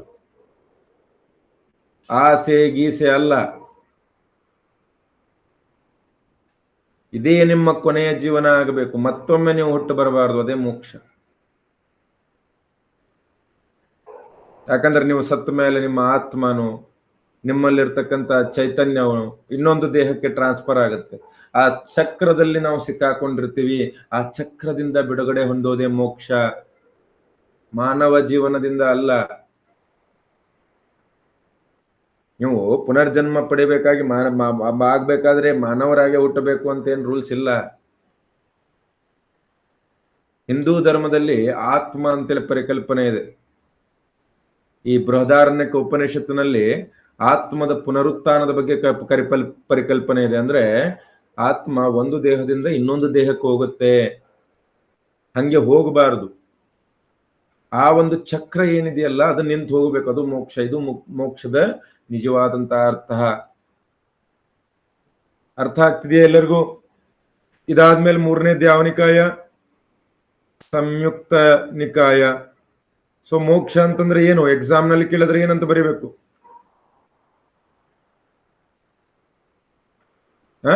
ಇವುಗಳನ್ನ ನಾವು ಕನೆಕ್ಟೆಡ್ ಡಿಸ್ಕೋರ್ಸಸ್ ಅಂತೇಳಿ ಕರಿತೀವಿ. ಅಂದ್ರೆ ಒಂದು ವಿಷಯದಿಂದ ಇನ್ನೊಂದು ವಿಷಯಕ್ಕೆ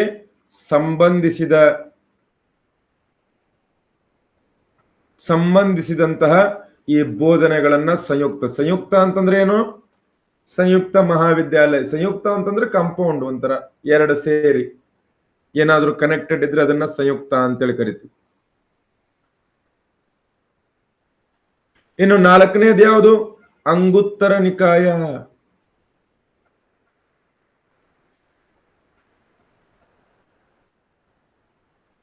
ಇದು ನ್ಯೂಮರಿಕಲ್ ಡಿಸ್ಕೋರ್ಸಸ್ಗೆ ಸಂಬಂಧಪಟ್ಟಿದೆ. ಅಂದ್ರೆ ಸಾಂಖ್ಯಿಕ ಬೋಧನೆಗಳು. ಇಲ್ಲಿ ಬೋಧನೆಗಳನ್ನ ಸಂಖ್ಯೆಗಳಾಗಿ ಈ ಬಂದಿದ್ದು ಒಂದನೇದು ಎರಡನೇದು ಈ ರೀತಿ ಸಾಂಖ್ಯಿಕವಾಗಿ ಆರ್ಗನೈಸ್ ಮಾಡಿದ್ದಾರೆ. ಸೊ ಇದು ಕೂಡ ಒಮ್ಮೆ ಪ್ರಶ್ನೆ ಆಗಿತ್ತು UGC ನೆಟ್ನಲ್ಲಿ. ಯಾವ ನಿಕಾಯವನ್ನ ಸಾಂಖ್ಯಿಕವಾಗಿ ಜೋಡಣೆ ಮಾಡಲಾಗಿದೆ? ವಿಚ್ ನಿಕಾಯ ಇಸ್ ಆರ್ಗನೈಸ್ಡ್ ನ್ಯೂಮರಿಕಲಿ? ಯಾವ್ದು ಹೇಳಬೇಕು? ಅಂಗುತ್ತರ ನಿಕಾಯ. ಈ ಅಂಗುತ್ತರ ನಿಕಾಯ 16 ಮಹಾಜನಪದಗಳ ಪಟ್ಟಿಯನ್ನ ಕೂಡ ಒಳಗೊಂಡಿದೆ. ಈ ನೋಡ್ರಿ, ನಿಕಾಯ ಲಿಟರೇಚರ್ಸು ಇವು ರಚನೆಯಾಗಿದ್ದು ಹೆಚ್ಚು ಕಡಿಮೆ ಕ್ರಿಸ್ತ ಪೂರ್ವ 5ರಿಂದ ಕ್ರಿಸ್ತ ಪೂರ್ವ 3ನೇ ಶತಮಾನದ ನಡುವೆ. ಸೊ ಈ ಒಂದು ಸಂದರ್ಭದಲ್ಲಿ ಹಾಗೆ ಇರ್ತಕ್ಕಂಥ ರಾಜಕೀಯ ವ್ಯವಸ್ಥೆ, ಪ್ರಮುಖ ದೊರೆಗಳು, ಬಿಂಬಿಸಾರ, ಅಜಾತಶತ್ರು,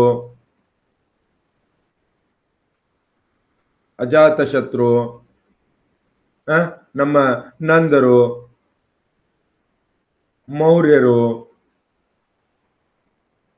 ಇವರ ಬಗ್ಗೆ ಎಲ್ಲ ಕೂಡ ನಮಗೆ ಇದರಲ್ಲಿ ಮಾಹಿತಿ ಕಂಡು ಬರುತ್ತೆ. ಐತಿಹಾಸಿಕ ಮೌಲ್ಯ. ನಾವು ಏನ್ ಅಧ್ಯಯನ ಮಾಡ್ತಾ ಇದೀವಿ ಇಲ್ಲಿ? Sources to ancient Indian history. ಯಾವ ರೀತಿ ಇವು ಪ್ರಾಚೀನ ಭಾರತ ಇತಿಹಾಸಕ್ಕೆ ಮೂಲಗಳಾಗಿ ಪರಿಗಣನೆ ಆಗ್ತವೆ ಅನ್ನೋದು ನಾವಿಲ್ಲಿ ತಿಳ್ಕೋಬೇಕಾಗತ್ತೆ. ಆಗಿನ ಕಾಲದ ಸಾಮಾಜಿಕ ಸಾಂಸ್ಕೃತಿಕ ಜೀವನವನ್ನ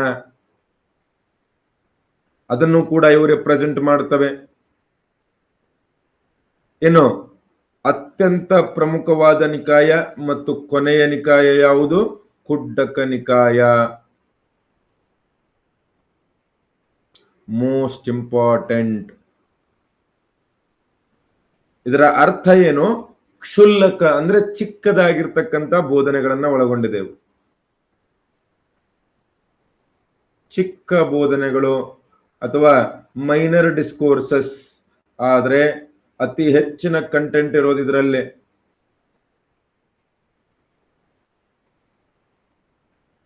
ಇದರಲ್ಲಿ ಹೆಚ್ಚು ಕಡಿಮೆ 15 ಕೃತಿಗಳನ್ನ ಇದಕ್ಕೆ ಲಗತ್ತಿಸಲಾಗಿದೆ ಅಂತಂದ್ರೆ ಮೂಲದಲ್ಲಿ ಬರೆಯಲಾಗಿರ್ಲಿಲ್ಲ, ಆದ್ರೆ ಅವುಗಳನ್ನ ಇದರ ಭಾಗ ಅಂತಾನೆ ತಿಳ್ಕೊಳ್ತಾರೆ. ಯಾವ್ದ್ಯಾವುದು? ಮೊದಲನೇದಾಗಿ ಧಮ್ಮಪದ.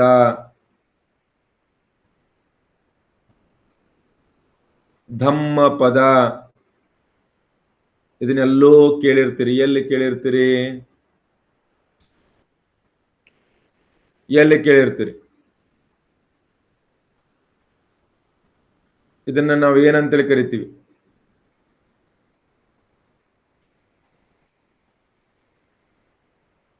ಬೌದ್ಧ ಧರ್ಮದ ಬೈಬಲ್ ಅಂತೇಳಿ ಕರಿತೀವಿ.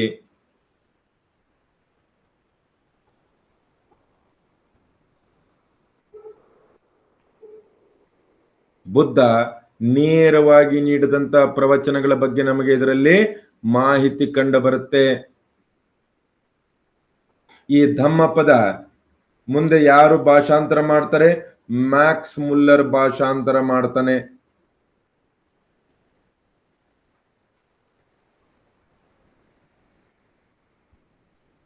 ಯಾರು? ಮ್ಯಾಕ್ಸ್ ಮುಲ್ಲರ್ ಜರ್ಮನ್ ಭಾಷೆಗೆ ಇದನ್ನ ಭಾಷಾಂತರ ಮಾಡ್ತಾನೆ. ಸೊ ಕುಡ್ಡಕ ನಿಕಾಯದ ಅತ್ಯಂತ ಪ್ರಮುಖ ಭಾಗ ಬುದ್ಧನ ಜೀವನದಲ್ಲಿ ಅತಿ ಪ್ರಮುಖ ಬೋಧನೆಗಳೆಲ್ಲ ಈ ಧಮ್ಮಪದದ ಭಾಗ ಆಗಿವೆ. ರೈಟ್, ಬರ್ಕೊಳ್ರಿ ಇದನ್ನ.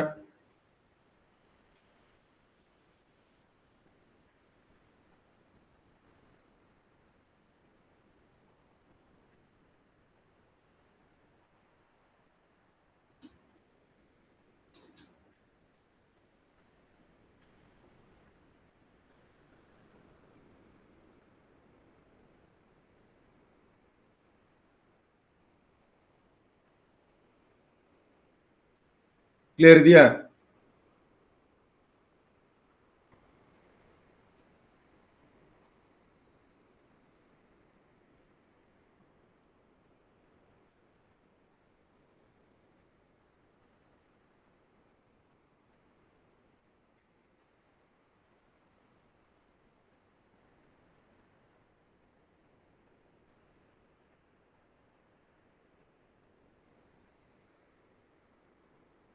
ಡನ್.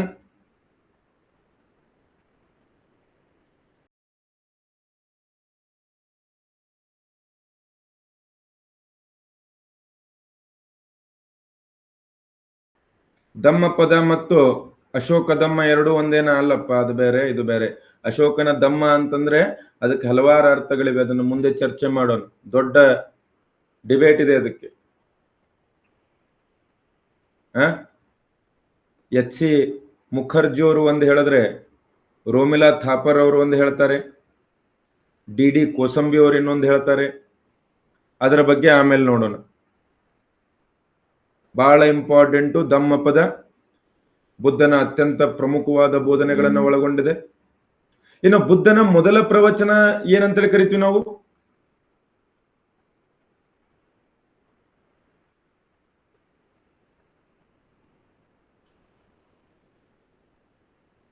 ಧರ್ಮಚಕ್ರ ಪರಿವರ್ತನಾ ಸೂತ್ರ. ಇದನ್ನು ಹೇಳೋದು ಮರ್ತೆ ನಾನು.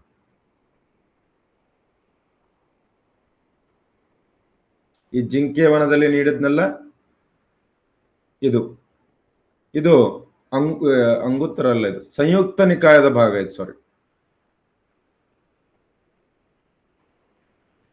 ಇದು ಸಂಯುಕ್ತ ನಿಕಾಯದ ಭಾಗ.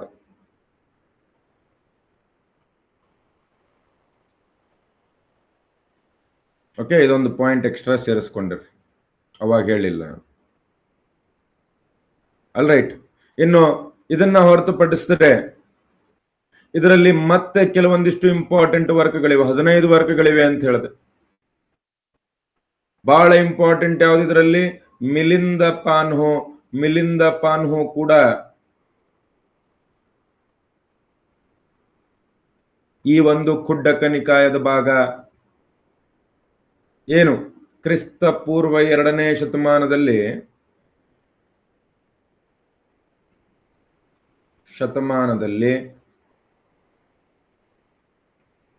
ಬ್ಯಾಕ್ಟ್ರಿಯನ್ ಅಥವಾ ಇಂಡೋ ಗ್ರೀಕ್ ದೊರೆ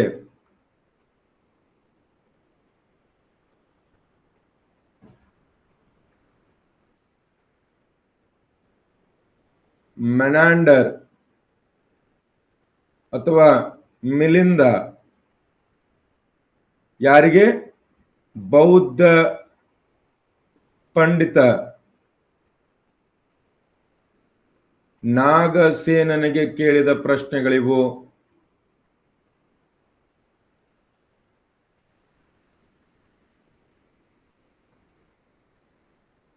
ಇವುಗಳನ್ನ ಕ್ವಶನ್ಸ್ ಆಫ್ ಮೆನಾಂಡರ್ ಅಂತೇಳಿ ಕೂಡ ಕರೀತಾರೆ. ಕ್ವಶನ್ಸ್ ಆಫ್ ಮೆನಾಂಡರ್ ಅಂತೇಳಿ ಕೂಡ ಕರೀತಾರೆ. ಬಹಳ ಇಂಪಾರ್ಟೆಂಟು. ನಾಗಸೇನ ಮತ್ತು ಮೆನಾಂಡರ್ ಅತಿ ಹೆಚ್ಚು ಬಾರಿ ಇದನ್ನ ಕೇಳಲಾಗಿದೆ ನೋಡ್ರಿ. ಎಕ್ಸಾಮ್ ನಲ್ಲಿ ಬಹಳ ಬಾರಿ ಕೇಳುವಂತಹ ಪ್ರಶ್ನೆ ಅಂದ್ರೆ ಇದೆ.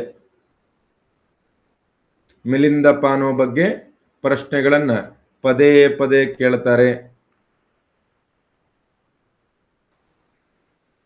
ಎಸ್,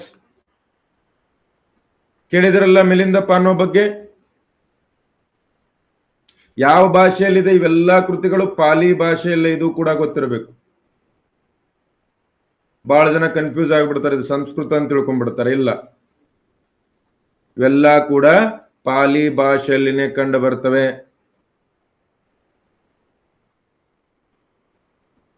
ಕ್ಲಿಯರ್ ಇದೆಯಾ? ಇನ್ನು 3ನೇ ಪ್ರಮುಖ ಕೃತಿ ಯಾವುದು? ಥೇರಿಗಾತ. ಮೊದಲನೇದಾಗಿ ಥೇರಿ ಅಂದ್ರೆ ಏನು? ಥೇರಿ ಅಂದ್ರೆ ಏನು? ವೃದ್ಧ ಭಿಕ್ಕುನಿ. ಈ ಬೌದ್ಧ ಧರ್ಮದಲ್ಲಿ ನೀವು ದೀಕ್ಷೆ ತಗೊಂಡ ಮೇಲೆ ಭಿಕ್ಕುನಿಗಳಾಗ್ತಾ ಇದ್ರಿ. ಆ ಬುದ್ಧ ಭಿಕ್ಕುನಿಗಳು ಅವರು ಬುದ್ಧನಿಂದ ಕೇಳಿಸ್ಕೊಂಡಂತಹ ಕೆಲವೊಂದಿಷ್ಟು ವಿಷಯಗಳನ್ನ ಇದರಲ್ಲಿ ಹಂಚಿಕೊಂಡಿದ್ದಾರೆ. ಥೇರಿಗಾತ, ಇದು ಪಕ್ಕಾ ಪ್ರಶ್ನೆ ಆಗ್ಬೋದು, ಇಂದಿಲ್ಲ ನಾಳೆ. Short poems of elder nuns,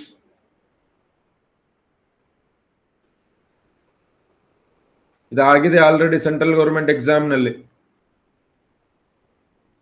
elder nuns, ಇದು ಇನ್ನೊಂದು ರೀತಿನೂ ಕೂಡ ಇಂಪಾರ್ಟೆಂಟ್, ಎಕ್ಸಾಮ್ ನಲ್ಲಿ ಇದನ್ನು ಕೇಳ್ತಾರೆ. ಏನ್ ಇಂಪಾರ್ಟೆಂಟು? ಇದರಲ್ಲಿ ಬೌದ್ಧ ಸಂಘದ ಕೆಲವೊಂದಿಷ್ಟು ಬಿಕ್ಕುನಿಗಳ ಹೆಸರನ್ನ ನೀಡಲಾಗಿದೆ. ಇಂಪಾರ್ಟೆಂಟ್ ಆಗಿರ್ತಕ್ಕಂಥ ಬಿಕ್ಕುನಿಗಳ ಹೆಸರನ್ನ ಇಲ್ಲಿ ನೀಡಲಾಗಿದೆ. ಯಾರ್ಯಾರ್ದು? ವೃದ್ಧ ಬಿಕ್ಕುನಿಯರ ಸಣ್ಣ ಕಾವ್ಯಗಳು ತೇರಿಗಾತ.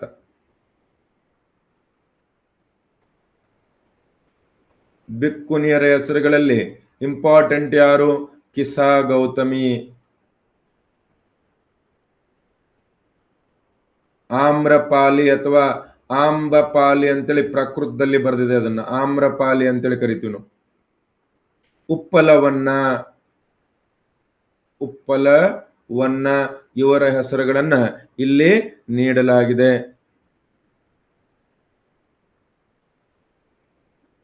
ಇವರೆಲ್ಲ ಇದರಲ್ಲಿ ಬರೆದಿದ್ರಂತೆ. ಇವರ ಹೆಸರುಗಳೆಲ್ಲ ಇದೆ. ಇವು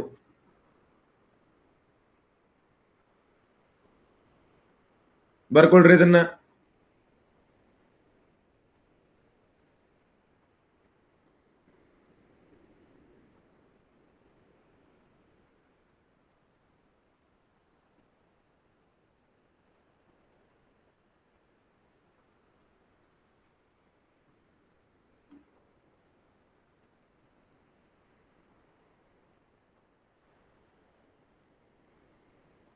ಡನ್.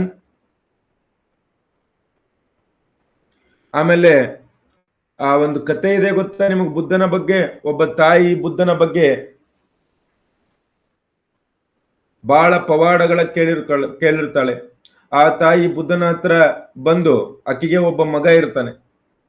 ಸಾಸಿವೆ ಕಾಳು, ಸಾವಿಲ್ಲದ ಮನೆಯಿಂದ ಸಾಸಿವೆ ಕಾಳು, ಅದು ಕೂಡ ತೇರಿಗಾತದಲ್ಲೇ ಕಂಡು ಬರೋದು. ಅದು ಕೂಡ ಯಾವುದರಲ್ಲಿ ಕಂಡು ಬರುತ್ತೆ? ತೇರಿಗಾತದಲ್ಲೇ ಕಂಡು ಬರುತ್ತೆ. ಅಲ್ರೈಟ್. ಇನ್ನು ಇದಾದ ಮೇಲೆ 4ನೇದಾಗಿ ಥೇರಗಾತ. ಥೇರಿ ಅಂತಂದ್ರೆ ವೃದ್ಧ ಬಿಕ್ಕುನಿ, ಆದ್ರೆ ಥೇರ ಅಂದ್ರೆ ಏನಾಗುತ್ತೆ? ವೃದ್ಧ ಬಿಕ್ಕುಗಳ ಕಥೆಗಳಷ್ಟೇ.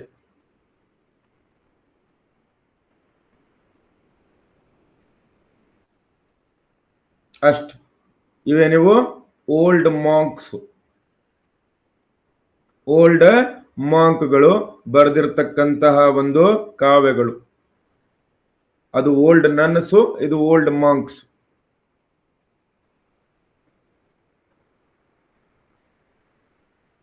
ಕ್ಲಿಯರ್ ಇದೆಯಾ ನಿಮಗೆ?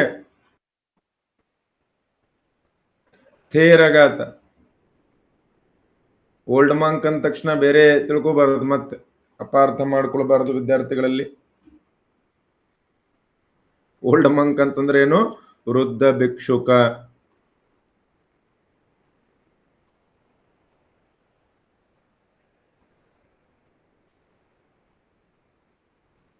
ಆಮೇಲೆ ಇನ್ನೊಂದು ಪ್ರಶ್ನೆ ಹೇಳೋದು ಮರ್ತಿದ್ದೆ ನಾನು, ಮಿಲಿಂದ ಪಾನೋ ಬಗ್ಗೆ ಬರ್ಕೊಳ್ರಿ. ಈ ಮಿಲಿಂದ ಪಾನೋದಲ್ಲಿ ಆತ್ಮವಿಲ್ಲದೆ ಪುನರ್ಜನ್ಮದ ಬಗ್ಗೆ ಚರ್ಚೆ ಆಗುತ್ತೆ. ಆತ್ಮವಿಲ್ಲದ ಪುನರ್ಜನ್ಮ, ಬೌದ್ಧ ಧರ್ಮದಲ್ಲಿ ಆತ್ಮ ಇದೆ ಅಂತೇಳಿ ಅಂತಾರೋ ಏನು ಇಲ್ಲ ಅಂತ ಹೇಳ್ತಾರೋ? ಆತ್ಮ ಇಲ್ಲ ಅಂತ ಹೇಳ್ತಾರೆ, ಆದ್ರೆ ಪುನರ್ಜನ್ಮ ಇದೆ ಅಂತ ಹೇಳ್ತಾರೆ. ಅದರ ಬಗ್ಗೆ ಇದರಲ್ಲಿ ಮಾಹಿತಿ ಇದೆ, ಅದನ್ನ ನಿಮ್ ಮುಂದೆ ಹೇಳ್ತೀನಿ ನಾನು. ಆಮೇಲೆ ಇನ್ನೊಂದು ಬಹಳ ಇಂಪಾರ್ಟೆಂಟು ಇದರಲ್ಲಿ, ಈ ಸುವರ್ಣ ಭೂಮಿ, ಮಿಲಿಂದ ಪಾನೋದಲ್ಲಿ ಸುವರ್ಣ ಭೂಮಿ ಅಂತಂದ್ರೆ ಏನು? ಬರ್ಮಾ, ಚೀನಾ ಮತ್ತು ತಕ್ಕೋಲಗಳಿಗೆ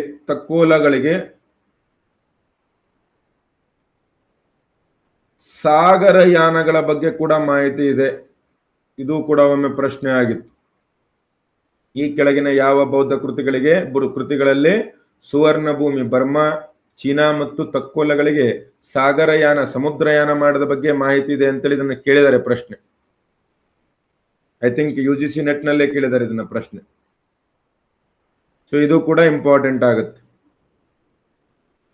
2nd to 1st century BC ಅಂತ ಬರ್ಕೊಳ್ರಿ, ಮತ್ತೆ ಡೇಟಿಂಗ್ ಕೇಳಿ ಕನ್ಫ್ಯೂಸ್ ಮಾಡಬಾರದು. ಡನ್.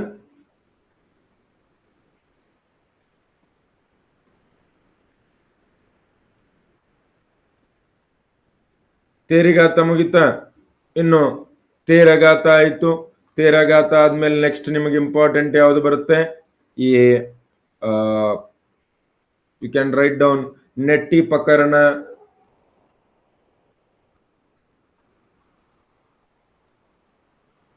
ಇದನ್ನ ಮಹಾಕಚ್ಚನ ಬರಿತಾನೆ. UPSC ಗೆ ಬಂದಿತ್ತು ನೆಟ್ಟಿ ಪ್ರಕರಣ. ಇನ್ನು 6ನೇದಾಗಿ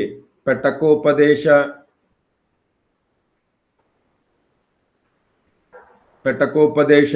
ಇದು ಕೂಡ ಇಂಪಾರ್ಟೆಂಟು. ಎಸ್. ಇನ್ನು ನೆಕ್ಸ್ಟ್ ಈ ಉದಾನ ಅಂತೇಳಿ ಬರುತ್ತೆ.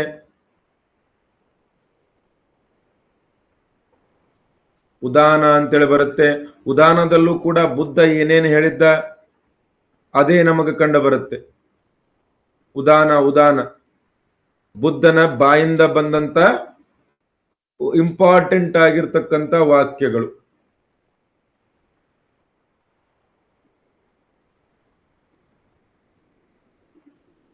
ಪ್ರಮುಖ ಹೇಳಿಕೆಗಳು. ಉದಾನ ಬಗ್ಗೆ ಏನು ಪ್ರಶ್ನೆ ಕೇಳಬಹುದು ಅಂತಂದ್ರೆ, ಈ ಉದಾನದಲ್ಲಿ ಒಂದು ಕತೆ ಇದೆ, ಬಹಳ ಫೇಮಸ್ ಕತೆ. ಇದು ಜೈನ ಧರ್ಮದಲ್ಲೂ ಇದೆ, ಬೌದ್ಧ ಧರ್ಮದಲ್ಲೂ ಇದೆ, ಅಜೀವಿಕಾ ಧರ್ಮದಲ್ಲೂ ಇದೆ. ಯಾವ ಕತೆ ಇದು? ಆನೆ ಮತ್ತು 7 ಅಂಧರ ಕತೆ. Elephant and 7 blind men. ಇದನ್ನ ನಾನು ಮುಂದೆ ಫಿಲಾಸಫಿ ಎಕ್ಸ್ಪ್ಲೇನ್ ಮಾಡಬೇಕಾದ್ರೆ ಹೇಳ್ತೀನಿ. ಇವಾಗ್ಲೇ ಹೇಳ್ಬೇಕಾ, ಆಮೇಲೆ ಹೇಳಿದ್ರೆ ನಡೀತದ?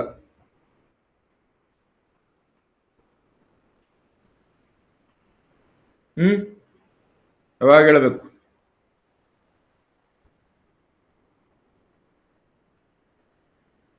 ಆಮೇಲೆ ಹೇಳೋಣ. Okay, done.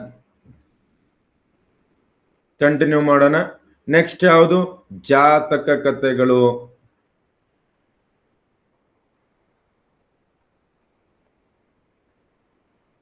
ಜಾತಕ ಕಥೆಗಳು ಅಂತಂದ್ರೆ ನಿಮ್ಗೆ ಗೊತ್ತಿರಬೇಕು. ಹಲವಾರು ಜಾತಕ ಕಥೆಗಳನ್ನ ನಾವು ನೋಡ್ತಾ ಹೋಗ್ತೀವಿ. ಜಾತಕ ಕಥೆಗಳು ಅಂತಂದ್ರೆ ಏನು? ಬುದ್ಧನ ಪೂರ್ವ ಜನ್ಮದ ಕಥೆಗಳನ್ನ ನಾವು ಜಾತಕ ಕಥೆಗಳು ಅಂತೇಳಿ ಕರಿತೀವಿ. ಇದರಲ್ಲಿ 547 ಬೇರೆ ಬೇರೆ ಆಗಿರ್ತಕ್ಕಂಥ ಕಥೆಗಳಿವೆ. ಕೆಲವೊಂದಿಷ್ಟು ಇಂಪಾರ್ಟೆಂಟು ಜಾತಕ ಕಥೆಗಳು ಕೂಡ ನಮಗ್ ಕಂಡು ಬರ್ತವೆ. ಯಾವ್ಯಾವ ಇಂಪಾರ್ಟೆಂಟು ಜಾತಕ ಕಥೆಗಳು? ಕುಕ್ಕುಟ ಜಾತಕ ಅಂತೇಳಿ ಬರುತ್ತೆ.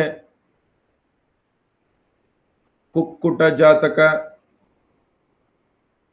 ಇದು ಹುಂಜ ಮತ್ತು ಬೆಕ್ಕಿನ ಕಥೆಯನ್ನ ಒಳಗೊಂಡಿದೆ. ಆಮೇಲೆ ಇನ್ನೊಂದು ಬಹಳ ಇಂಪಾರ್ಟೆಂಟ್ ಇದೆ, ತಡ್ರಿ ಒಂದು ನಿಮಿಷ.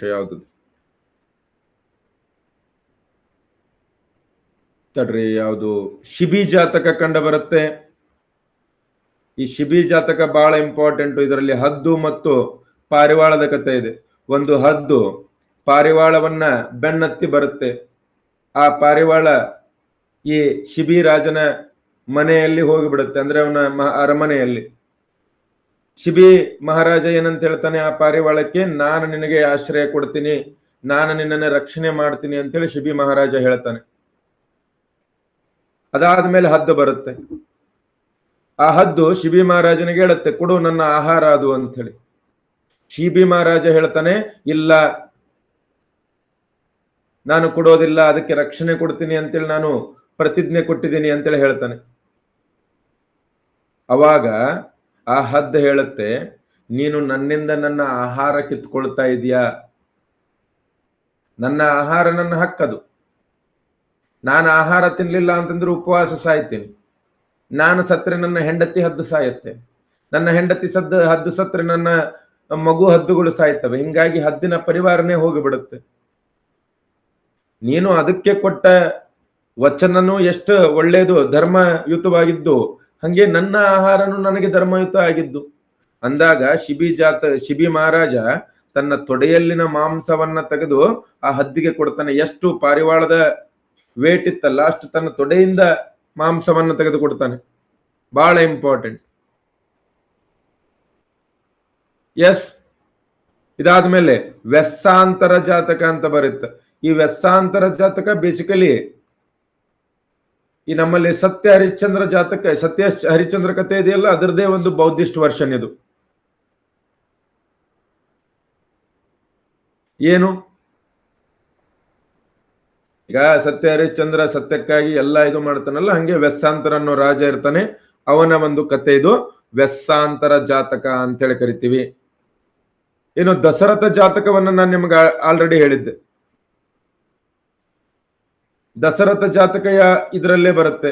ದಶರಥ ಜಾತಕ ಯಾವ ಒಂದು ರಾಮಾಯಣ ಅಂತೇಳಿ ಕರಿತೀವಿ ನಾವು ಇದನ್ನ? ಬೌದ್ಧ ರಾಮಾಯಣ ಅಂತೇಳಿ ಕರಿತೀವಿ. ಬೌದ್ಧ ರಾಮಾಯಣ.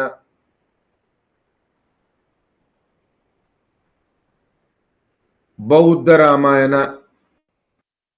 ಇದರಲ್ಲಿ ಆ ದಶರಥ ಅದರ ಒಂದು ಉಲ್ಲೇಖ ಇದೆ. ಇನ್ನೊಂದು ಈ ಮಹಾಕಪಿ ಜಾತಕ ಅಂತೇಳಿ ಬರುತ್ತೆ, ಛದ್ದಾಂತ ಜಾತಕ ಅಂತೇಳಿ ಬರುತ್ತೆ. ಬಹಳ ಇದಾವೆ, ಬಟ್ ಇವು ಎಕ್ಸಾಮ್ ನಲ್ಲಿ ಒಮ್ಮೊಮ್ಮೆ ಎಲ್ಲೆಲ್ಲೋ ಇವುಗಳನ್ನು ಕೇಳಿದ್ದಾರೆ.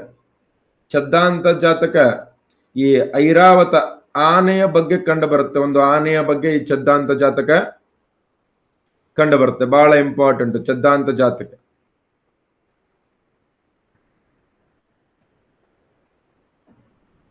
ಎಸ್, ಬರ್ಕೊಳ್ರಿ ಇದನ್ನ.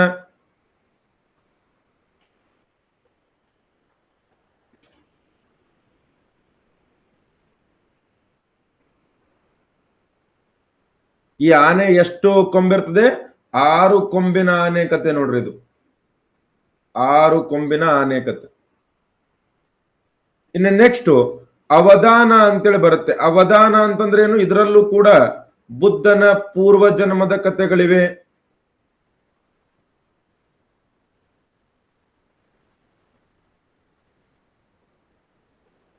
ಪೂರ್ವ ಜನ್ಮದ ಕಥೆಗಳು. ಅವಧಾನ ಅಥವಾ ಅಪದಾನ ಅಂತೇಳಿ ಕರೀತಾರೆ. ಪಾಲಿಯಲ್ಲಿ ಅಪದಾನ ಅಂತೇಳಿ ಕರೀತಾರೆ, ಸಂಸ್ಕೃತದಲ್ಲಿ ಅವಧಾನ ಅಂತೇಳಿ ಕರೀತಾರೆ. ಬರ್ಕೊಳ್ರಿ, ಎಲ್ಲ ಏನ್ ಇಂಪಾರ್ಟೆಂಟ್ ಅಲ್ಲ, ಇಷ್ಟು ಗೊತ್ತಿದ್ರು ಸಾಕು. 15 ಏನ್ ನೆನಪಲ್ಲಿ ಇಟ್ಕೊಳ್ತೀರಿ ನೀವು.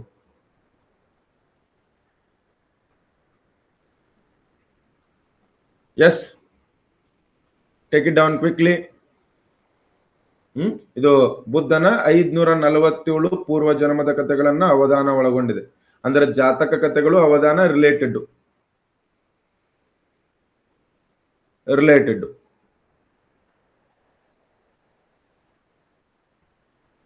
ಹಾ, ಕಾಲ್ಪನಿಕನೇ, ಅಬ್ವಿಯಸ್ಲಿ ಕಾಲ್ಪನಿಕನೇ. ಓಕೆ, ಸೊ ಇದಿಷ್ಟು ನಿಮಗೆ ಕುಡ್ಡಕ ನಿಕಾಯದ ಬಗ್ಗೆ ಗೊತ್ತಿರಲಿ. ನೆಕ್ಸ್ಟ್ 3ನೇ ನಿಕಾಯ ಯಾವುದು? ಅಭಿಧಮ್ಮ ನಿಕಾಯ.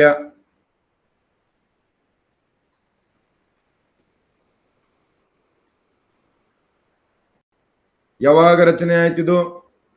3ನೇ ಬೌದ್ಧ ಸಮ್ಮೇಳನದಲ್ಲಿ ಇದನ್ನ ರಚನೆ ಮಾಡಲಾಯಿತು.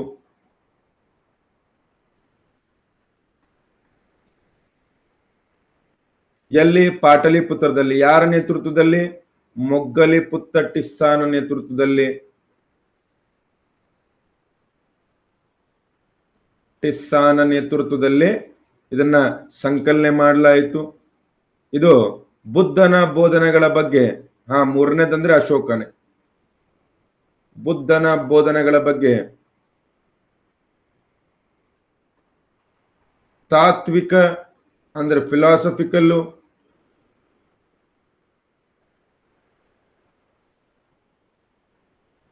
ಮತ್ತು ಮೆಟಾಫಿಸಿಕಲ್ಲು. ಮೆಟಾಫಿಸಿಕಲ್ ಅಂದ್ರೆ ಮೊನ್ನೆ ಏನು ಅಂತ ಹೇಳಿದ್ನಲ್ಲ,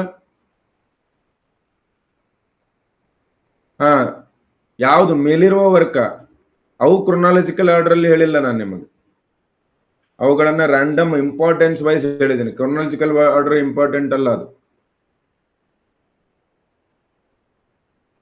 ಭೌತಿಕನ, ಹಾ, ಭೌತಿಕ ಚರ್ಚೆಗಳನ್ನ ಒಳಗೊಂಡಿದೆ.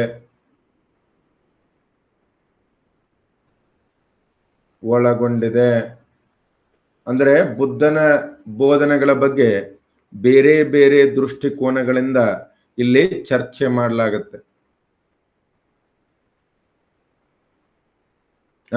ಬುದ್ಧನ ಬೋಧನೆಗಳ ಮೇಲೆ ತಾತ್ವಿಕ ಚರ್ಚೆ, ಫಿಲಾಸಫಿಕಲ್ ಆಗಿ ಎಕ್ಸಿಸ್ಟ್ ಆಗೋದು. ಇದು ಕೇವಲ ನಮಗೆ ಅಭಿಧಮ್ಮ ನಿಕಾಯ ಕೇವಲ ಥೇರವಾದ ಪಂಥದಲ್ಲಿ ಮಾತ್ರ ಕಂಡು ಬರುತ್ತೆ. ಬೇರೆ ನಿಕಾಯಗಳು ಮಹಾಯಾನದಲ್ಲೂ ಕೂಡ ಕಂಡು ಬರ್ತವೆ, ಬಟ್ ಇದು ಥೇರವಾದಕ್ಕೆ ಮಾತ್ರ ಇದು. ಇದರಲ್ಲಿ ಬಹಳ ಇಂಪಾರ್ಟೆಂಟ್ ಆಗಿರ್ತಕ್ಕಂಥ ವರ್ಕ್ ಯಾವುದು? ಕಥಾವತ್ತು. ಕಥಾವತ್ತುವನ್ನ ಯಾರು ಬರೀತಾನೆ? ಕಥಾವತ್ತುವನ್ನ ಯಾರು ಬರೀತಾರೆ?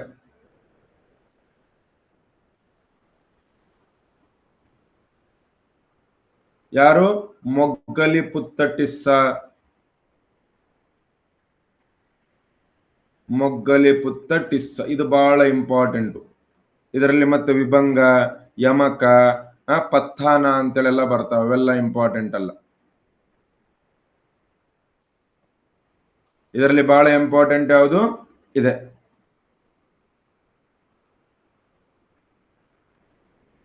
ಕ್ಲಿಯರ್? ದಮ್ಮ ಸಂಗಿನಿ ಅಂತೇಳಿ ಬರುತ್ತೆ, ಯಮಕ ಅಂತೇಳಿ ಬರುತ್ತೆ, but not necessary actually. Patthana, Yamaka, but ಇಷ್ಟು ಗೊತ್ತಿರಲಿ ನಿಮಗೆ. ಮೇನ್ ಯಾವುದು? ಮೊಗ್ಗಲಿಪುತ್ತ ಟಿಸ್ಸ ಬರೆದಿರ್ತಕ್ಕಂಥ ಕಥಾವತ್ತು. ಇದಿಷ್ಟು 3 ಜಾತಕ ಕಥೆಗಳ ಬಗ್ಗೆ ನಾನು ಹೇಳಿದೆ. ಸಮಕಾಲೀನ ಸಮಾಜ, ಸಮಕಾಲೀನ ಸಾಂಸ್ಕೃತಿಕ ಜೀವನ, ರಾಜಕೀಯ ಜೀವನದ ಬಗ್ಗೆ ಸಾಕಷ್ಟು ಮಾಹಿತಿಯನ್ನ ಈ ನಿಕಾಯಗಳು ನೀಡುತ್ತವೆ. ಕ್ಲಿಯರ್ ಇದೆಯಾ? ಇದಿಷ್ಟು ಕೆನಾನಿಕಲ್ ಲಿಟರೇಚರ್ ಅಂತೇಳಿ ಕರಿತೀವಿ. Canonical literature ಬರ್ಕೊಳ್ರಿ. ಆಮೇಲೆ ಇನ್ನೊಂದು ಕೇಳಬಹುದು, ಈ ಜಾತಕ ಕಥೆಗಳಲ್ಲಿ ಅಶೋಕನ ಮಗ ಕುನಾಲನ ಹೆಸರು,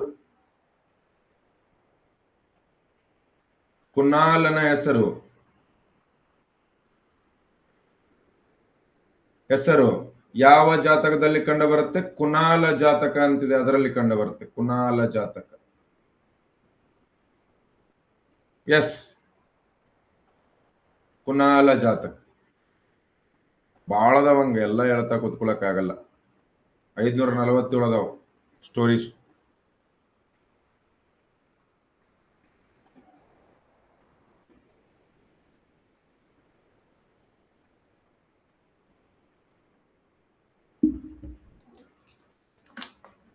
ಡನ್.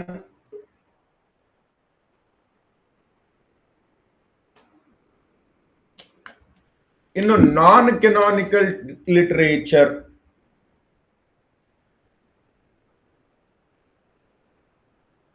ಅಂದ್ರೆ ಬುದ್ಧ ಡೈರೆಕ್ಟ್ ಹೇಳಿಲ್ಲ ಇದನ್ನ,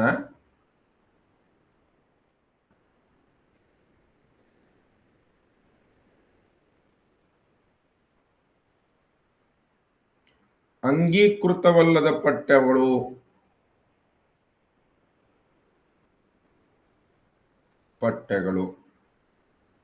ಇದೆಲ್ಲ ನಿಮಗೆ ನೆನ್ನೆ ಹೇಳಿದ್ದೆ. ಮೊದಲನೇದಾಗಿ ಅಟ್ಟಕಥಾ ಅಥವಾ ಅತ್ತಕಥಾ ಅಂತೇಳಿ ಕರಿತೀವಿ. ಇವೇ ನೀವು ಭಾಷ್ಯಗಳು, ಕಮೆಂಟ್ರೀಸು.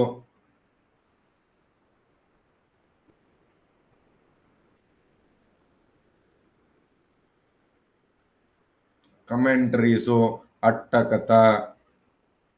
ಇದರಲ್ಲಿ ಹಲವಾರು ಕಮೆಂಟ್ರೀಸ್ ಕಂಡು ಬರ್ತವೆ. ಹೌದಾ? ಇದರಲ್ಲಿ ನಮಗೆ ಬುದ್ಧಘೋಷ ಅಂತೇಳಿ ಬರ್ತಾನೆ. ಬುದ್ಧಘೋಷ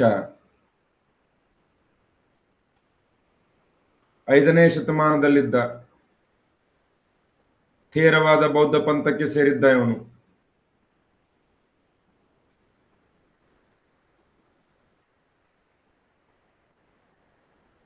ಇವನು ವಿಶುದ್ಧಿ ಮಾರ್ಗ ಅನ್ನೋ ಕೃತಿಯನ್ನ ಬರಿತಾನೆ. ವಿಶುದ್ಧಿ ಮಾರ್ಗ ಬಹಳ ಇಂಪಾರ್ಟೆಂಟು. ಇವನೇ ಆಮೇಲೆ ಸಮಂತ ಪಸಾದಿಕ ಅನ್ನೋ ಕೃತಿಯನ್ನ ಕೂಡ ಬರಿತಾನೆ. ಬಟ್ ಇಂಪಾರ್ಟೆಂಟ್ ಯಾವುದು? ಈ ವಿಶುದ್ಧಿ ಮಾರ್ಗ ನಿಮಗೆ ಎಕ್ಸಾಮ್ ನಲ್ಲಿ ಬರ್ಬೋದು, ಬಂದಿದೆ ಪ್ರೀವಿಯಸ್ ಹಿಂದೆ. ಕ್ಲಿಯರ್? ಸೊ ಇದು ಬಹಳ ಇಂಪಾರ್ಟೆಂಟ್. ವಿಶುದ್ಧಿ ಮಾರ್ಗನ, ಬುದ್ಧಘೋಷನ ವಿಶುದ್ಧಿ ಮಾರ್ಗ ಎಕ್ಸಾಮ್ ನಲ್ಲಿ ಪದೇ ಪದೇ ಬರುತ್ತೆ. Is a very very important comment. ಇದರ ಜೊತೆಗೆ ವೃತ್ತಾಂತಗಳು ಅಂತೇಳಿ ಬರ್ತವೆ ಅಂತ ಹೇಳಿದೆ ನಾನು.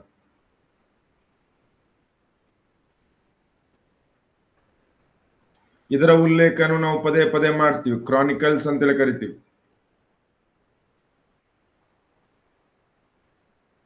ಇದರಲ್ಲಿ ಯಾವುದು ಬರ್ತವೆ? ಮಹಾವಂಶ, ದೀಪವಂಶ,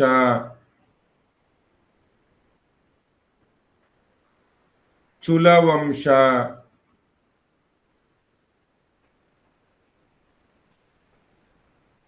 ಮಹಾವಂಶ ಅಂದ್ರೆ ಗ್ರೇಟರ್ ಕ್ರಾನಿಕಲ್ ಅಂತ ಹೇಳಿ.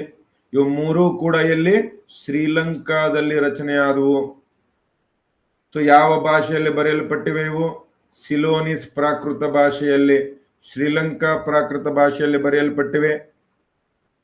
ಮಹಾವಂಶವನ್ನ 5ನೇ ಶತಮಾನದಲ್ಲಿ ಬರೀತಾರೆ, 5-6ನೇ ಶತಮಾನದಲ್ಲಿ. ಇದರ ಲೇಖಕ ಅನುರಾಧಪುರದಲ್ಲಿದ್ದಂತಹ ಬೌದ್ಧ ಬಿಕ್ಕು. ಅನುರಾಧಪುರ ಅಂತಂದ್ರೆ ಶ್ರೀಲಂಕಾದ ರಾಜಧಾನಿ. ಮಹಾನಾಮ ಅಂತ ಹೇಳಿ. ಈ ಅಶೋಕ 99 ಸಹೋದರರನ್ನ ಹತ್ಯೆ ಮಾಡ್ದ. ಅಶೋಕ 99 ಸಹೋದರ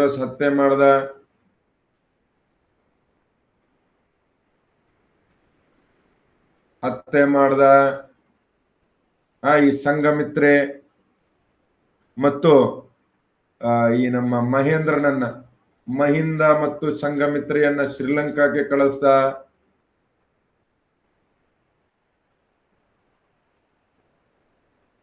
ಶ್ರೀಲಂಕಾಕ್ಕೆ ಬೌದ್ಧ ಧರ್ಮಕ್ಕೆ ಪ್ರಚಾರಕ್ಕೆ ಕಳಿಸ್ದ. ಇದೆಲ್ಲ ನಮಗೆ ಇಲ್ಲಿ ಮಹಾವಂಶದಲ್ಲಿ ಕಂಡು ಬರುತ್ತೆ.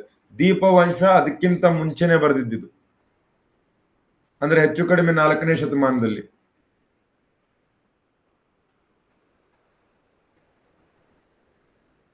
ಆಮೇಲೆ ಚುಲವಂಶ, ಇದನ್ನ ಬಹಳ ಜನ ಬರೀತಾರೆ.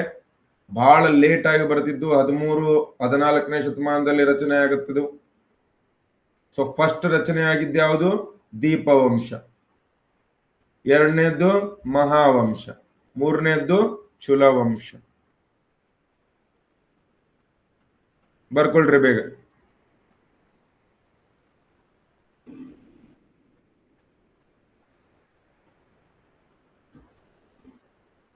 ವೃತ್ತಾಂತಗಳು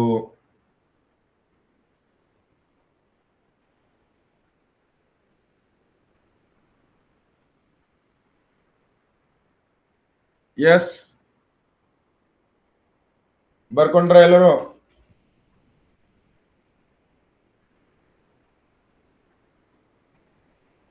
ಓಕೆ. ಇವೆಲ್ಲ ಪಾಲಿದು ಮುಗೀತು ಹೆಚ್ಚು ಕಡಿಮೆ. ಪಾಲಿ ಅಥವಾ ಇದು ಶ್ರೀಲಂಕಾ ಪ್ರಾಕೃತ ಭಾಷೆಯಲ್ಲಿ ಇವು ಮುಗೀತು. ಇನ್ನು ನೆಕ್ಸ್ಟ್ ಏನ್ ನೋಡೋಣ ನಾವು? ಸಂಸ್ಕೃತದಲ್ಲಿ ರಚನೆ ಆಗಿರ್ತಕ್ಕಂಥ ಕೃತಿಗಳು. ಸಂಸ್ಕೃತದಲ್ಲೂ ಕೂಡ ಹಲವಾರು ಬೌದ್ಧ ಸಾಹಿತ್ಯ ರಚನೆ ಆಗುತ್ತೆ.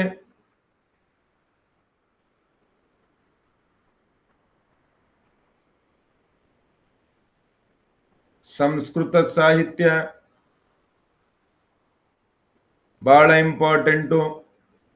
ಈ ಸಂಸ್ಕೃತ ಸಾಹಿತ್ಯದಲ್ಲಿ ಬೇರೆ ಬೇರೆ ಸೂತ್ರಗಳು ಕಂಡು ಬರ್ತವೆ. ಮಹಾಯಾನ ಸೂತ್ರಗಳು ಅಂತೇಳಿ ಕರಿತೀವಿ. ಅಂದ್ರೆ ಮಹಾಯಾನ ಧರ್ಮಕ್ಕೆ ಸಂಬಂಧಪಟ್ಟಂತ ಸೂತ್ರಗಳಿಲ್ಲಿ ನಮಗೆ ಕಂಡು ಬರ್ತದೆ. ಅದರಲ್ಲಿ ಬಹಳ ಇಂಪಾರ್ಟೆಂಟ್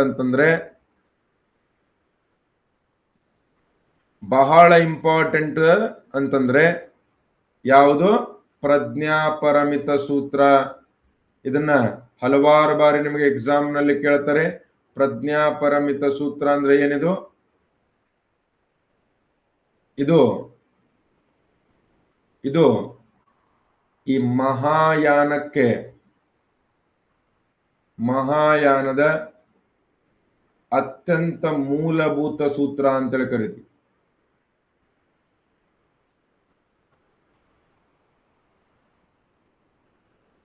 ಇದರಲ್ಲಿ ಬೋಧಿಸತ್ವರ ಮಾರ್ಗ ಹೇಗಿರಬೇಕು, ಬೋಧಿಸತ್ವ ಪಥದ ಬಗ್ಗೆ ಚರ್ಚೆ ಮಾಡಲಾಗಿದೆ. ಬಹಳ ಇಂಪಾರ್ಟೆಂಟು. ಆಥರ್ ಯಾರಂತೇಳಿ ನಮಗೆ ಗೊತ್ತಿಲ್ಲ, ಬಟ್ ಪ್ರಜ್ಞಾಪರಮಿತ ಸೂತ್ರ ಬಹಳ ಇಂಪಾರ್ಟೆಂಟು. ಯಾವುದರ ಬಗ್ಗೆ ಮಾತಾಡುತ್ತಿದೆ? Perfection of wisdom.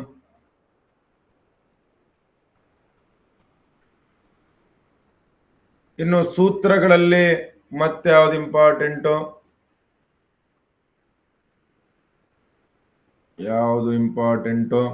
ಇದರಲ್ಲಿ ವಜ್ರ ಛೇದಿಕ ಅಂತೇಳಿ ಬರುತ್ತೆ. ವಜ್ರ ಛೇದಿಕ, ಇದನ್ನ ಡೈಮಂಡ್ ಸೂತ್ರ ಅಂತೇಳಿ ಕೂಡ ಕರೀತಾರೆ. ಇವೆಲ್ಲ ಆಥರ್ಸ್ ಎಲ್ಲ ನೀಟಾಗಿ ಗೊತ್ತಿಲ್ಲ. ಆಥರ್ಸ್ ಎಲ್ಲ ಅಷ್ಟೊಂದು ಗೊತ್ತಿಲ್ಲ. ಆಮೇಲೆ ಶ್ರೀಲಂಕಾದಲ್ಲಿ ಲಂಕಾವತಾರ ಸೂತ್ರ ಅಂತೇಳಿ ಬರುತ್ತೆ. ಲಂಕಾವತಾರ ಸೂತ್ರ ಅಂತೇಳಿ ಬರುತ್ತೆ, ಅದು ಕೂಡ ಇಂಪಾರ್ಟೆಂಟು. ಲಂಕಾವತಾರ ಸೂತ್ರ. ಈ ವಜ್ರ ಛೇದಿಕ ಸುಮಾರು 9ನೇ ಶತಮಾನದಲ್ಲಿ ಬರೆಯಲ್ಪಟ್ಟು ವಜ್ರಯಾನಕ್ಕೆ ಸಂಬಂಧಪಟ್ಟಿದೆ. ಇದು ಕೂಡ ಇಂಪಾರ್ಟೆಂಟು. ಆಮೇಲೆ ಈ ಪ್ರಜ್ಞಾಪರಮಿತ ಸೂತ್ರದಲ್ಲಿ ಶೂನ್ಯತಾವಾದದ ಕಲ್ಪನೆ ಕಂಡು ಬರುತ್ತೆ. ಇದು ಕೂಡ ಪ್ರಶ್ನೆ ಕೇಳಿದ್ದಾರೆ. ಶೂನ್ಯತಾವಾದದ ಪರಿಕಲ್ಪನೆ ಎಲ್ಲಿ ಕಂಡು ಬರುತ್ತೆ ಅಂತಂದ್ರೆ ಇದರಲ್ಲೇ ಕಂಡು ಬರುತ್ತೆ. ಎಸ್, ಬರ್ಕೊಳ್ರಿ.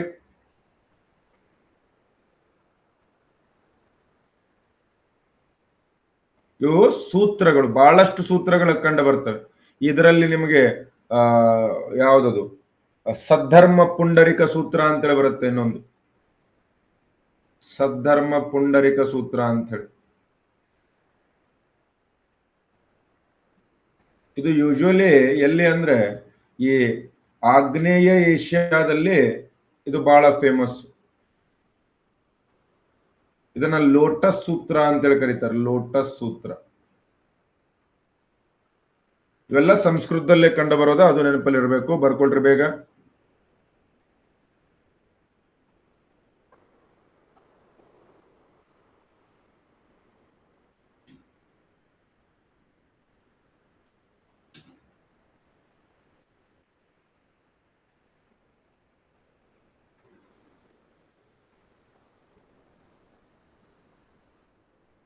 ಪ್ರಜ್ಞಾಪರಮಿತ ಬಹಳ ಇಂಪಾರ್ಟೆಂಟ್. ಈ ಪ್ರಜ್ಞಾಪರಮಿತವನ್ನ ಹೃದಯ ಸೂತ್ರ ಅಂತೇಳಿ ಕೂಡ ಕರೀತಾರೆ. ಹೃದಯ ಸೂತ್ರ, ಇದನ್ನು ಒಂದು ಬರ್ಕೊಂಡೇ ಬಿಡ್ರಿ. ಯಾವ್ದೇನ್ ಹೇಳ್ತಾರೆ ಹೇಳಕ್ ಬರಲ್ಲ.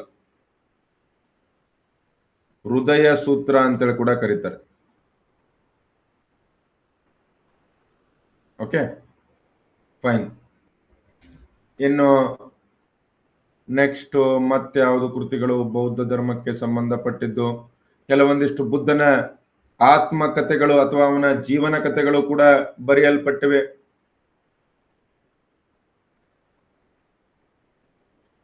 ಈ ಬುದ್ಧನ ಜೀವನ ಕಥೆಗಳಲ್ಲಿ ಅತ್ಯಂತ ಇಂಪಾರ್ಟೆಂಟ್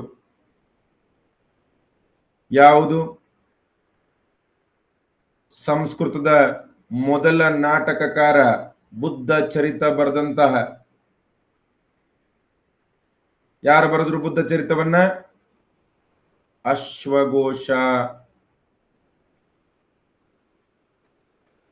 ಈ ಅಶ್ವಘೋಷನ ಬಗ್ಗೆ ಸಾಕಷ್ಟು ವಿಷಯ ನಿಮಗೆ ಗೊತ್ತಿರಬೇಕು. ಇವನು ಹಲವಾರು ಕೃತಿಗಳನ್ನ ಬರೀತಾನೆ. ಬುದ್ಧನ ಜೀವನದ ಬಗ್ಗೆನೇ ಸೌಂದರಾನಂದ ಎಂಬ ಕೃತಿಯನ್ನ ಬರೀತಾನೆ. ವಜ್ರ ಸೂಚಿ ಅನ್ನೋ ಕೃತಿಯನ್ನ ಬರೀತಾನೆ. ಕೆಲವೊಂದಿಷ್ಟು ಜನರ ಪ್ರಕಾರ ಸೂತ್ರಾಲಂಕಾರ ಕೂಡ ಇವನೇ ಬರೆದ. ಆಮೇಲೆ ಈ ಅಶ್ವಘೋಷ ಏನಿದ್ದಾನೆ, ಇವನು ಸಂಸ್ಕೃತದ ಮೊದಲ ನಾಟಕವನ್ನ ಬರೀತಾನೆ. ಯಾವುದು? ಸಾರಿಪುತ್ತ ಪ್ರಕರಣ.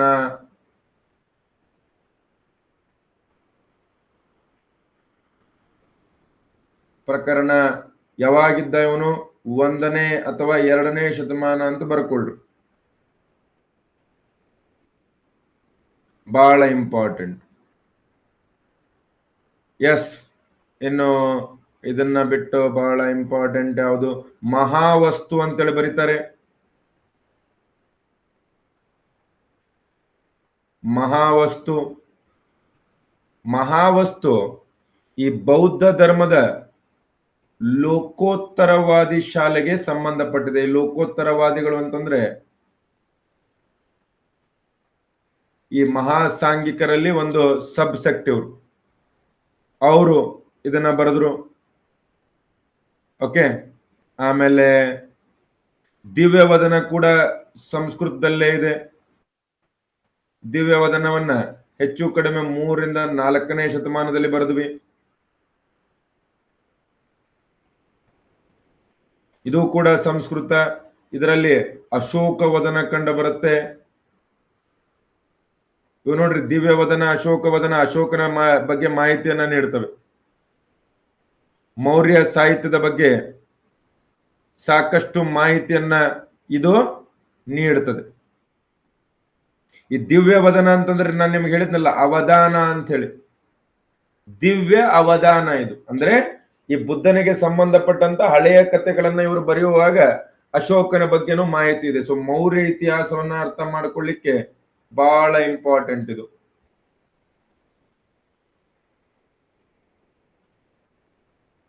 ಕ್ಲಿಯರ್ ಇದೆಯಾ? ಆಮೇಲೆ ನೆಕ್ಸ್ಟ್ ಈ ಲಲಿತ ವಿಸ್ತಾರ ಅಂತೇಳಿ ಬರುತ್ತೆ.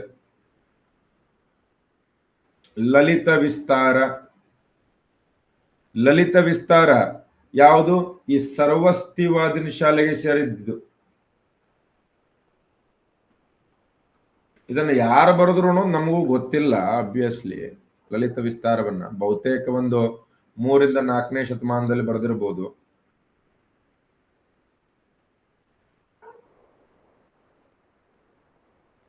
ಇದನ್ನ ನಂತರ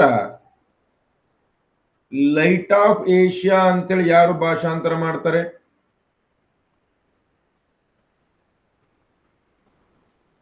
ಯಾರು ಭಾಷಾಂತರ ಮಾಡ್ತಾರೆ? Edwin Arnold. ನನಗೆ ಏನ್ಷಂಟ್ ಇಂಡಿಯಾ ಬೌದ್ಧ ಧರ್ಮದ ಬಗ್ಗೆ ನೀವು ಯಾವ್ದು ರೆಫರ್ ಮಾಡ್ತೀರಿ ಸರ್, ಯಾವ್ದು ರೆಫರ್ ಮಾಡ್ತೀರಿ ಸರ್ ಅಂತ ಕೇಳ್ತಿರಲ್ಲ. ನಾನು ಏನ್ಷಂಟ್ ಇಂಡಿಯಾಗೆ ಎಲ್ ಭಾಷ್ಯಮನ್ನ ಬಹಳ ರೆಫರ್ ಮಾಡ್ತೀನಿ. ನನ್ನ ಫೇವರೇಟ್ ಬುಕ್ ಅದು. ಎಲ್ ಭಾಷ್ಯಂ ಅವರ ಅ ವಂಡರ್ ದಟ್ ವಾಸ್ ಇಂಡಿಯಾ ಅಂತೇಳಿ ಒಂದು ಕೃತಿ ಬರುತ್ತೆ. ಭಾರತವೆಂಬ ಅದ್ಭುತ ಅಂತ ಹೇಳಿ ಅದ್ಭುತ ಕೃತಿ. ನೀವು ಬೌದ್ಧ ಧರ್ಮ, ಜೈನ ಧರ್ಮ, ಪ್ರಾಚೀನ ಕಾಲದ ಧಾರ್ಮಿಕ ಜೀವನ, ಸಾಂಸ್ಕೃತಿಕ ಜೀವನ, ಕನ್ನಡ ಟ್ರಾನ್ಸ್ಲೇಷನ್ ಇದೆ ನನ್ನ ಹತ್ರ. ನನಗೆ ಇತಿಹಾಸದ ಮೇಲೆ ಬಹಳ ಆಸಕ್ತಿ ಹುಟ್ಟಲಿಕ್ಕೆ ಕಾರಣವಾದಂತ ಕೃತಿ ಅದು ಅಂತೇಳಿ ಹೇಳಿದ್ರು ತಪ್ಪಾಗ್ಲಾರದು. ನಾನು ಇತಿಹಾಸ ವಿಷಯಕ್ಕೆ ಬೋಧಕನಾಗಿ ಅಂದ್ರೆ ಇತಿಹಾಸ ಬೋಧನೆ ಮಾಡಬೇಕು ಅನ್ನೋ ಆಸಕ್ತಿ ಹುಟ್ಟಿಸ್ಲಿಕ್ಕೂ ಕಾರಣ wonder that was India. Beautiful work. ಆ ವಂಡರ್ ದಟ್ ವಾಸ್ ಇಂಡಿಯಾದಲ್ಲಿ ಈ ಲಲಿತ ವಿಸ್ತಾರದ ರೆಫರೆನ್ಸಸ್ ನಿಮಗೆ ಬಹಳ ಸಿಗುತ್ತೆ. ಚೆನ್ನಾಗಿದೆ ಬುಕ್. ಆದ್ರೆ ಅದನ್ನ ಕಾಂಪಿಟೇಟಿವ್ ಎಕ್ಸಾಮ್ಗಂತೂ ಓದಬಾರ್ದು. ನೀವು ಹಿಸ್ಟಾರಿಯನ್ ಅಂತೇಳಿ ಓದಬೇಕು. ಅವಾಗ ನಿಮಗೆ ಮಜಾ ಬರುತ್ತೆ.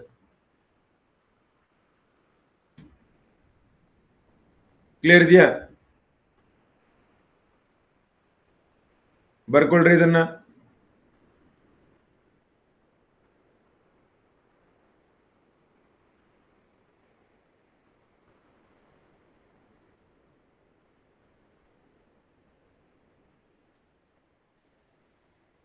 ಮತ್ತೆ ಯಾವ್ದು important?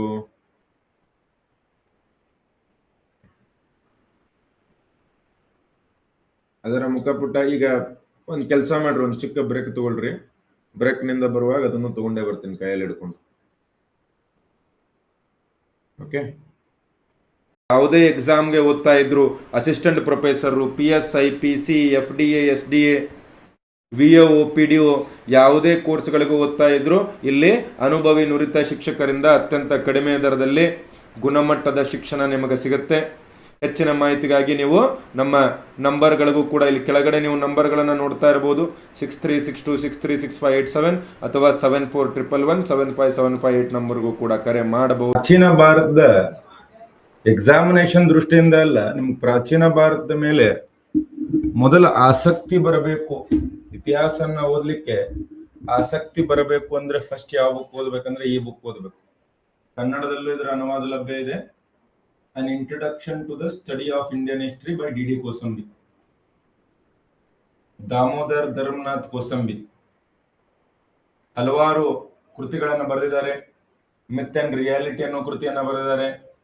Culture and civilisation of ancient India ಅನ್ನೋ ಕೃತಿಯನ್ನ ಬರೆದಿದ್ದಾರೆ.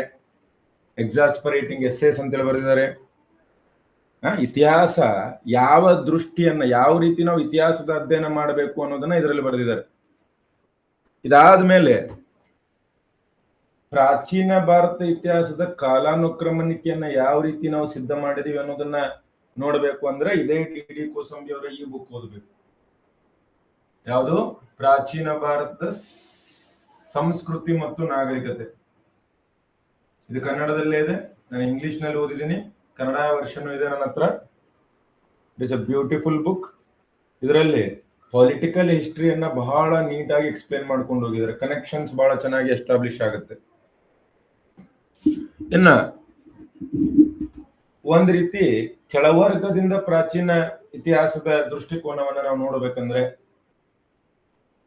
ಬರೀ ಉನ್ನತ ವರ್ಗದವರಲ್ಲ, ಕೆಳವರ್ಗದವ್ರದ್ದು ಆ ಒಂದು ಸಾಮಾಜಿಕ ದೃಷ್ಟಿಕೋನ ನಿಮಗೆ ಪ್ರಬಲ ಆಗ್ಬೇಕು ಅಂತಂದ್ರೆ ಈ ಪುಸ್ತಕ ಓದಬೇಕು. ಯಾರ್ದು? ರೋಮಿಲಾ ಥಾಪರ್ ಅವ್ರದ್ದು penguin history of early India ಅಂತ ಹೇಳಿ ಅದ್ಭುತವಾದ ಕೃತಿ. ಬಹಳ ಕ್ರಿಟಿಕಲ್ ವರ್ಕ್ ಅಂತೇಳಿ ಹೇಳ್ಬೋದು ನಾವು ಇದನ್ನ. ಬಹಳ ವಿವಿಧ ದೃಷ್ಟಿಕೋನ ನಿಮಗೆ ಇದರಲ್ಲಿ ಸಿಗುತ್ತೆ. ಇನ್ನು ಪ್ರಾಚೀನ ಭಾರತದ ಧಾರ್ಮಿಕ ಮತ್ತು ತಾತ್ವಿಕ ವಿಷಯಗಳ ಬಗ್ಗೆ ನೀವು ಅಧ್ಯಯನ ಮಾಡಬೇಕಂತಂದ್ರೆ ಮ್ಯಾಗ್ನಸ್ ಓಪಸ್ ಪ್ರಾಚೀನ ಭಾರತವೆಂಬ ಅದ್ಭುತ ಕಾಣಿಸ್ತಾ ಇದೆಯಾ? ಕನ್ನಡ ವರ್ಷನ್. ಕನ್ನಡಕ್ಕೆ D.R. ಮಿರ್ಜಿ ಅವರು ಇದನ್ನ ಅನುವಾದ ಮಾಡಿದ್ದಾರೆ. ಅದ್ಭುತವಾದಂತ ಕೃತಿ. ಇದನ್ನು ಓದಿದ್ರೆ ನಿಮಗೆ Buddhism, Jainism, philosophical developments of India, Vedic religion ಅದ್ಭುತವಾಗಿ ಇದರಲ್ಲಿ ಎಲ್ಲ ವಿವರಣೆ ಮಾಡಿದ್ದಾರೆ.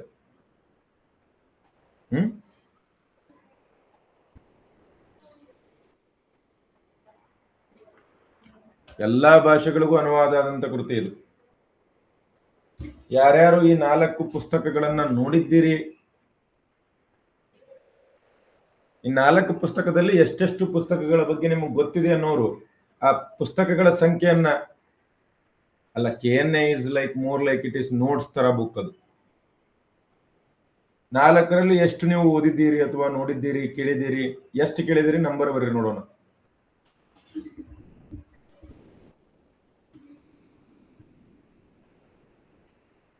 ಎಸ್. ಇನ್ನು ಇದೇ ಒಂದು ಮಹಾಯಾನ ಶಾಖೆಯಲ್ಲಿ ನಾವು ವಸುಮಿತ್ರನ ಕೃತಿಯನ್ನ ಕೂಡ ನೋಡಬಹುದು. ಮಹಾವಿಭಾಷ್ಯ.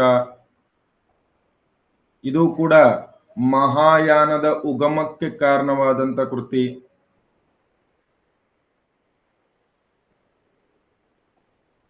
ಉಗಮಕ್ಕೆ ಕಾರಣವಾದ ಕೃತಿ ಅಂತೇಳಿ ಕೂಡ ಕರಿತೀವಿ ನಾವು. ವಸುಮಿತ್ರಂದು ಮಹಾವಿಭಾಷ್ಯ ಬಹಳ ಇಂಪಾರ್ಟೆಂಟು.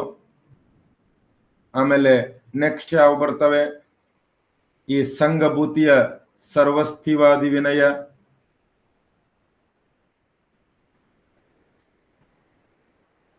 ಸರ್ವಸ್ಥಿವಾದಿ ವಿನಯ, ಆಮೇಲೆ ಸಂಘಭೂತಿ ವಿಶೇಷ ನೋಡ್ರಿ, ಇವನು ಕೇವಲ ಕವಿ ಮಾತ್ರ ಅಲ್ಲ,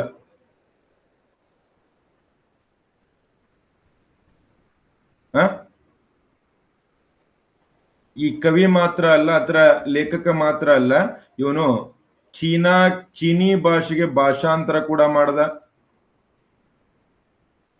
ಭಾಷಾಂತರಗಳನ್ನ ಕೂಡ ಮಾಡ್ದ. ಚೀನಾದಲ್ಲೂ ಕೂಡ ಬೌದ್ಧ ಧರ್ಮವನ್ನ ಪ್ರಚಾರ ಮಾಡಿದ ಹಲವಾರು ಭಾಷಾಂತರಕಾರರು ಬರ್ತಾರೆ. 4ನೇ ಶತಮಾನದಲ್ಲಿ ಸಂಘಭೂತಿ ಇದ್ದ. ಇದೇ 4 ಮತ್ತು 5ನೇ ಶತಮಾನದಲ್ಲಿ ಚೀನಾ ಭಾಷೆಗೆ ಕೃತಿಗಳನ್ನ ಭಾಷಾಂತರ ಮಾಡಿದವರಲ್ಲಿ ಬಹಳ ಇಂಪಾರ್ಟೆಂಟ್ ಯಾರು? ಕುಮಾರ ಜೀವ. ಇವನು ಕೂಡ ಬೌದ್ಧ ಧರ್ಮವನ್ನ ಚೀನಾದಲ್ಲಿ ಬೌದ್ಧ ಧರ್ಮವನ್ನ ಪ್ರಚಾರ ಮಾಡಿದ. ಬೌದ್ಧ ಧರ್ಮವನ್ನ ಪ್ರಚಾರ ಮಾಡ್ದ, ಹಲವಾರು ಕೃತಿಗಳನ್ನ ಭಾಷಾಂತರ ಮಾಡ್ದ. ಈ ಲೋಟಸ್ ಸೂತ್ರ, ಡೈಮಂಡ್ ಸೂತ್ರ, ಇವನ್ನ ಈ ಪ್ರಜ್ಞಾಪರಮಿತ ಸೂತ್ರ ಏನಿದೆ, ಈ ಪ್ರಜ್ಞಾಪರಮಿತ ಸೂತ್ರವನ್ನ ಕೂಡ ಇವನು ಭಾಷಾಂತರ ಮಾಡ್ದ.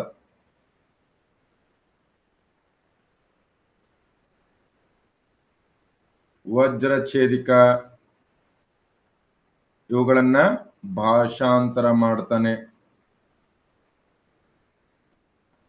ಹಲವಾರು ಜನ ಚೀನಾಕ್ಕೆ ಹೋಗಿ ಕೂಡ ಪ್ರಚಾರ ಮಾಡ್ತಾರೆ. ಅದನ್ನ ನಾವು ಇದರಲ್ಲಿ ಯಾವಾಗ ನೋಡೋಣ, ನಮ್ಮ ಬೌದ್ಧ ಧರ್ಮದ ಬಗ್ಗೆ ಅಧ್ಯಯನ ಮಾಡಬೇಕಾದ್ರೆ ನೋಡೋಣ.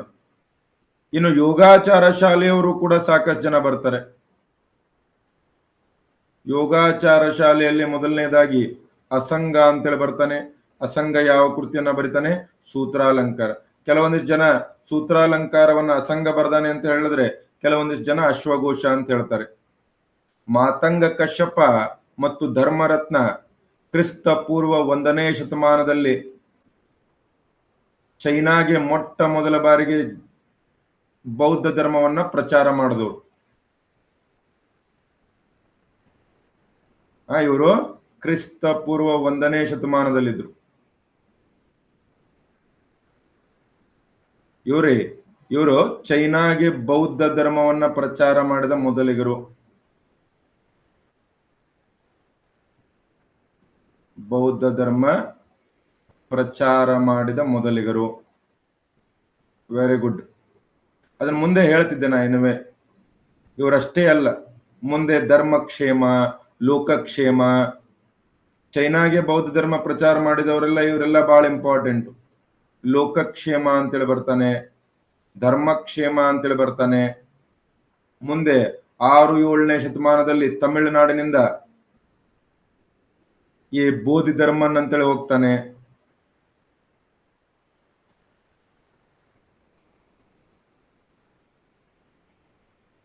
ಇಲ್ಲಿ ಇವನು ಕವಿ, ಇವನು ವಸುಮಿತ್ರ ಕವಿ, ಸಂಘಭೂತಿ ಕವಿ, ಕುಮಾರ ಜೀವ ಕವಿ, ಎಲ್ಲ ಕವಿಗಳಿವು. ಅಸಂಗ ಕವಿ, ಮೊದಲು ಕವಿ ಹೆಸರು ಬರೆದಿದ್ದಾನೆ. ಈಗ ವಸುಬಂಧು ಅಂತ ಬರ್ತಾನೆ, ಅಸಂಗನ ತಮ್ಮ ಇವನು. ಇವರಿಬ್ರು ಕೂಡ ಸಮುದ್ರಗುಪ್ತನ ಆಸ್ಥಾನದಲ್ಲಿದ್ರು, ಸಹೋದರರು. ವಸುಬಂಧು ಏನು ಬರಿತಾನೆ? ಅಭಿಧರ್ಮ ಕೋಶ ಅನ್ನೋ ಕೃತಿಯನ್ನ ಬರಿತಾನೆ. ಅಭಿಧಮ್ಮ ಕೋಶ ಅನ್ನೋ ಕೃತಿಯನ್ನ ಬರಿತಾನೆ. ಬರ್ಕೊಳ್ರಿ ಇದನ್ನ.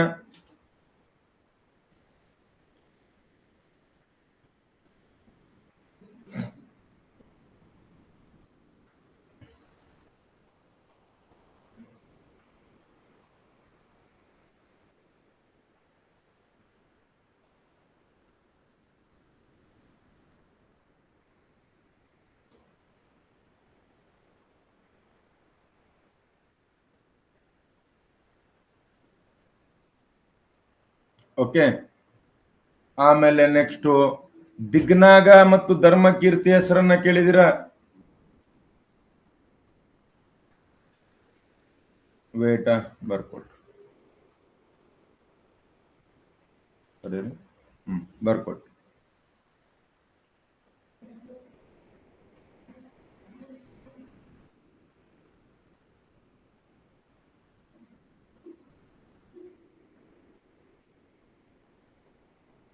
ಡನ್.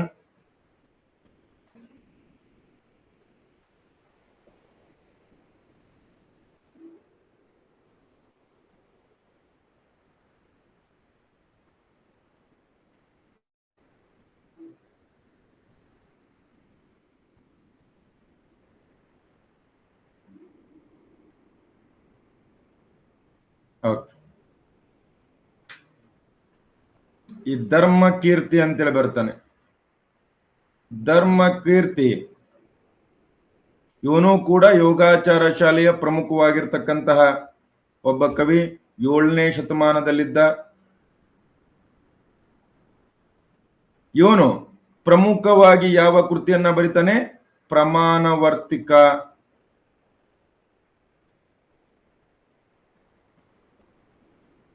ಪ್ರಮಾಣವರ್ತಿಕ ಅನ್ನೋ ಕೃತಿಯನ್ನ ಬರೀತಾನೆ. ಇನ್ನು ದಿಗ್ನಾಗನ ಬಗ್ಗೆ ಅಂತೂ ಕೇಳಿರ್ತೀರಿ, ಹಲವಾರು ಬಾರಿ ಎಕ್ಸಾಮ್ ನಲ್ಲಿ ಪ್ರಶ್ನೆ ಆಗಿದೆ. ಏನಂತೇಳಿ ಪ್ರಶ್ನೆ ಆಗಿದೆ? Father of Buddhist logic.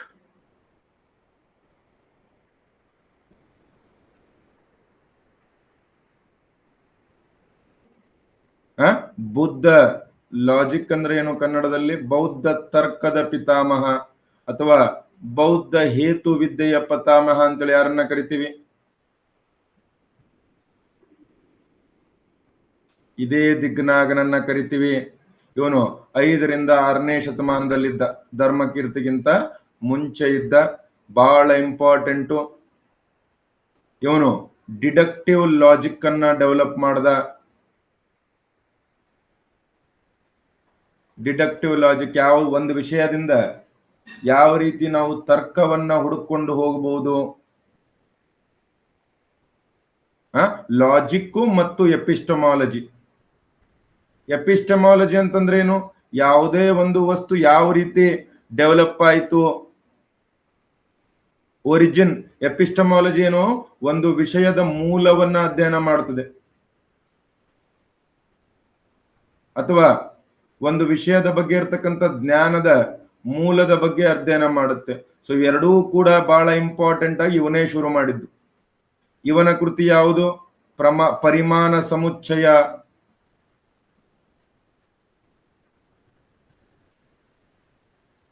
ಈ ಪರಿಮಾಣ ಸಮುಚ್ಚಯದಲ್ಲಿ ಈ ಅಣು ಸಿದ್ಧಾಂತದ ಬಗ್ಗೆ ಕೂಡ ಮಾಹಿತಿ ಇದೆ, ಅಟಾಮಿಕ್ ಥಿಯರಿ.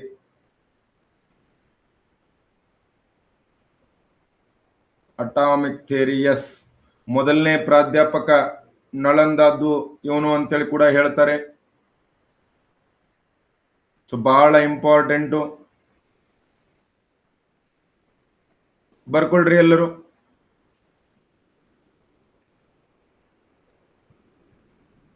ಈ ದಿಗ್ನಾಗ ಆಕ್ಚುಲಿ ದಕ್ಷಿಣ ಭಾರತದವನು. ಇವನು ಕಂಚಿಯಲ್ಲಿ ಹುಟ್ಟಿದ್ದ ಅಂತೇಳಿ ಹೇಳಲಾಗುತ್ತೆ.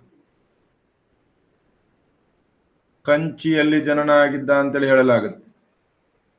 ಇವನು ನಳಂದ ವಿಶ್ವವಿದ್ಯಾಲಯದಲ್ಲಿ ಪ್ರಾಧ್ಯಾಪಕ ಕೂಡ ಆಗಿದ್ದ. ಇನ್ನು ಭಾರತದಲ್ಲಿ ಬೌದ್ಧ ಧರ್ಮದ ಕೊನೆಯ ಕೃತಿ ಅಂತೇಳಿ ಕೇಳ್ತಾರೆ ಕೆಲವೊಮ್ಮೆ. ವಂಶತ್ತಪಕಾಶಿನಿ.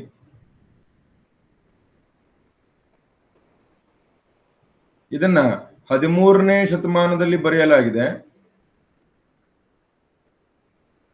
ಇದು ಮಹಾವಂಶದ ಮೇಲಿನ ಭಾಷ್ಯ. ಇದು ಬೌದ್ಧ ಧರ್ಮದ ಕೊನೆಯ ಪ್ರಮುಖ ಕೃತಿ ಅಂತೇಳಿ ಕರಿತೀವಿ.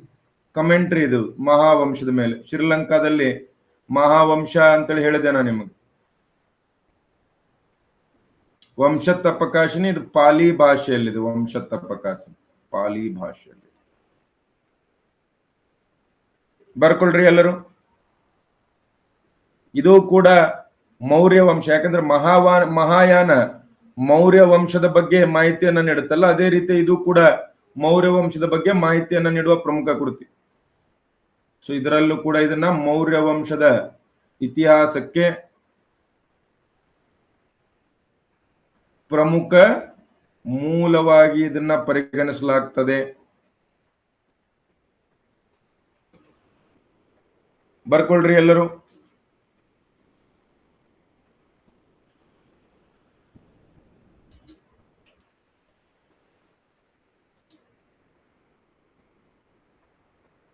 ಎಸ್, ಮಹಾವಿಭಾಷೆ, ಅದನ್ನೇ ಹೇಳದ್ನಲ್ಲ. ಅದು ಪ್ರಮಾಣಬದ್ಧ ಗ್ರಂಥವೂ ಹೌದು. ಅದಾದ್ಮೇಲೆ ಅದರಿಂದ ಮಹಾಯಾನ ಟ್ರೆಡಿಷನ್ ಕೂಡ ಡೆವಲಪ್ ಆಗುತ್ತೆ.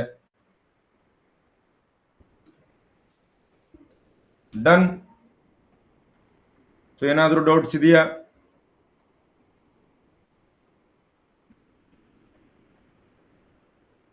ಸೊ ಬೌದ್ಧ ಧರ್ಮದ ಕೊನೆಯ ಕೃತಿ ಭಾರತದಲ್ಲಿ ಅಂತಂದ್ರೆ ವಂಶತಪಕಾಶಿನಿ.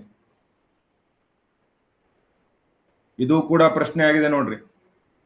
ಭಾರತದಲ್ಲಿ ಬೌದ್ಧ ಧರ್ಮದ ಕೊನೆಯ ಕೃತಿ ಅಂತೇಳಿ ಯಾವ್ದನ್ನ ಕರೀತಾರಂತಂದ್ರೆ ವಂಶತಪಕಾಶಿನಿ. ವಂಶತಪಕಾಶಿನಿ.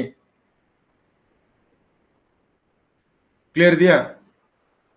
ಸೊ ಇದಿಷ್ಟು ಬೌದ್ಧ ಸಾಹಿತ್ಯದ ಬಗ್ಗೆ. ಇವತ್ತಿಗೆ ಸಾಕು. ಮುಂದಿನ ತರಗತಿಯಲ್ಲಿ ನಾವು ಜೈನ ಬರವಣಿಗೆಗಳನ್ನ ಮತ್ತು ಸಂಗಮ ಸಾಹಿತ್ಯದ ಬಗ್ಗೆ ಚರ್ಚೆ ಮಾಡೋಣ. ನೋಡ್ರಿ, ಇದರಲ್ಲಿ ಕೇವಲ ಇತಿಹಾಸದ ಮೂಲಗಳು ಮಾತ್ರ ಕವರ್ ಆಗ್ತಾ ಇಲ್ಲ, ಎಲ್ಲಾ ಟಾಪಿಕ್ಗಳು ಡೀಟೇಲ್ ಆಗಿನೇ ಕವರ್ ಆಗ್ತಾ ಇವೆ. ಸೊ ನಿಮಗೆ ಸರ್ ಮೂಲಗಳೇ ಇಷ್ಟು ದೊಡ್ಡದಾಯ್ತಲ್ಲ, 5-6 ಕ್ಲಾಸ್ ಆಯ್ತಲ್ಲ ಅಂತ ಅನ್ಕೋಬೇಡಿ. ಮುಂದೆ ಆದ್ರೂ ನಾನು ಬೌದ್ಧ ಧರ್ಮ ಹೇಳಬೇಕಾದ್ರೆ ಇದನ್ನ ಹೇಳಲೇಬೇಕಾಗ್ತಿತ್ತು. ಅಡ್ವಾನ್ಸ್ ಎಲ್ಲ ಹೇಳಿಬಿಡ್ತಾ ಇದ್ದೀನಿ. ಮತ್ತೆ ಬೌದ್ಧ ಧರ್ಮ ಡಿಸ್ಕಸ್ ಮಾಡುವಾಗ ಬೌದ್ಧ ಸಾಹಿತ್ಯ ಚರ್ಚೆ ಮಾಡಲ್ಲ ನಾನು.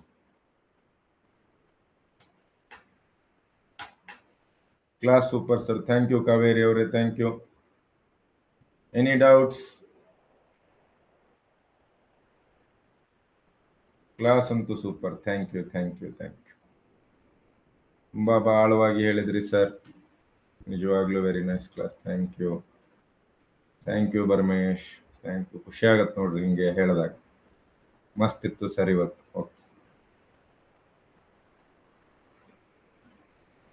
ಇಲ್ಲ ನೀವೆಲ್ಲ ಪೋಸ್ಟ್ ಗ್ರಾಜುಯೇಷನ್ ಮಾಡೋದವ್ರು ಇತಿಹಾಸದಲ್ಲಿ.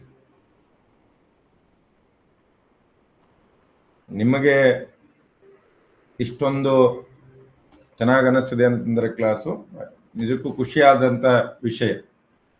ಸಾಧ್ಯವಾದಷ್ಟು ನಾನು ಪ್ರಯತ್ನ ಮಾಡ್ತಾ ಇದ್ದೀನಿ.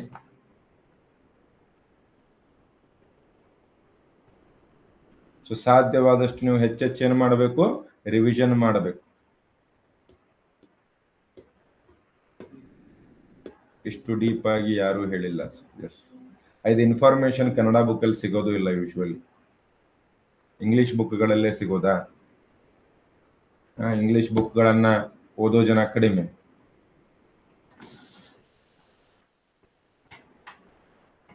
ಥ್ಯಾಂಕ್ ಯು ವಿಠಲ್ ಅವರೇ. ಆಮೇಲೆ ನಿಮ್ಮ ಫ್ರೆಂಡ್ಸು ಕೂಡ ಅಸಿಸ್ಟೆಂಟ್ ಪ್ರೊಫೆಸರ್ ಎಕ್ಸಾಮ್ಗೆ ಓದ್ತಾ ಇದ್ರೆ ಹೇಳ್ರಿ, ಅವ್ರಿಗೂ ಕೂಡ ಚೆನ್ನಾಗಿ ಆಗಿದ್ದಾರೆ ಸರ್, ನನಗೆ ತುಂಬಾ ಖುಷಿ ಆಗುತ್ತದೆ. Thank you professor, thank you.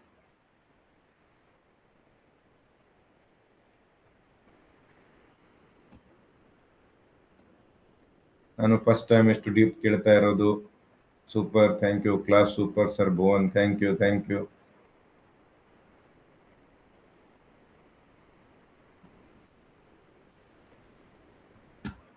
ಏನ್ ಡೌಟ್ಸ್ ಇದೆಯಾ? Any doubts?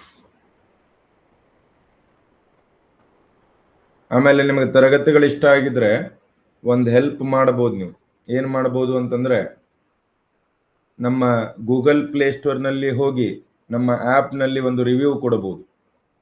ನಮ್ಮ ಆ್ಯಪ್ ಓಪನ್ ಮಾಡಿ ಅಲ್ಲಿ ರಿವ್ಯೂ ಕೊಡಿ ಅಂತ, ರೈಟ್ ಅ ರಿವ್ಯೂ ಅಂತ ಬರುತ್ತೆ. ಆ ರಿವ್ಯೂ ಕೊಟ್ಟರೆ ಇನ್ನಷ್ಟು ಜನರಿಗೆ ಹೆಲ್ಪ್ ಆಗುತ್ತೆ. ಎಸ್, ಕೊಡ್ತೀರಾ? ಒಂದು ಗೂಗಲ್ ಪ್ಲೇ ಸ್ಟೋರ್ನಲ್ಲಿ ಹೋಗಿ ರಿವ್ಯೂ ನಿಮ್ಗೆ ಹೆಂಗೆ ಅನ್ಸದೆ ಹಂಗೆ ಕೊಡ್ರಿ ಅದನ್ನು ರಿವ್ಯೂ. ಅಸಿಸ್ಟೆಂಟ್ ಪ್ರೊಫೆಸರ್ ಕೋರ್ಸ್ಗೆ ನಾನು ಜಾಯ್ನ್ ಆಗಿದ್ದೆ, ನನಗೆ ಇಷ್ಟು ಈ ರೀತಿ ಕ್ಲಾಸ್ಗಳ ಅನಿಸಿವೆ ಅಂತೇಳಿ ಕೊಡ್ರಿ ಒಂದು ರಿವ್ಯೂ. ಸರಿಯಾಗಿದ್ರೆ ಕನ್ನಡದಲ್ಲಿ ಕೊಡ್ತಾ ಇದ್ರೆ ಕನ್ನಡದಲ್ಲೇ ಟೈಪ್ ಮಾಡ್ರಿ, ನೋ ಪ್ರಾಬ್ಲಮ್. ಸರಿಯಾಗಿದ್ರೆ thank you so much. All right, ಮತ್ತೆ ಮುಂದಿನ ತರಗತಿಯಲ್ಲಿ ಬಹುತೇಕ ನಾಳೆ ಕ್ಲಾಸ್ ಇರೋದಿಲ್ಲ, ಸ್ವಲ್ಪ ಧ್ವನಿ ಕಡಿಮೆ ಆಗಿದೆ ನಂದು. ಸೊ ನಾಳೆ ಒಂದು ದಿವಸ ಫುಲ್ಲು ಯಾವುದೇ ಕ್ಲಾಸ್ ಇರೋದಿಲ್ಲ. ನಾಡಿದ್ದು ಫ್ರೈಡೇ ಕಂಟಿನ್ಯೂ ಮಾಡೋಣ ಹಾಗಾದ್ರೆ.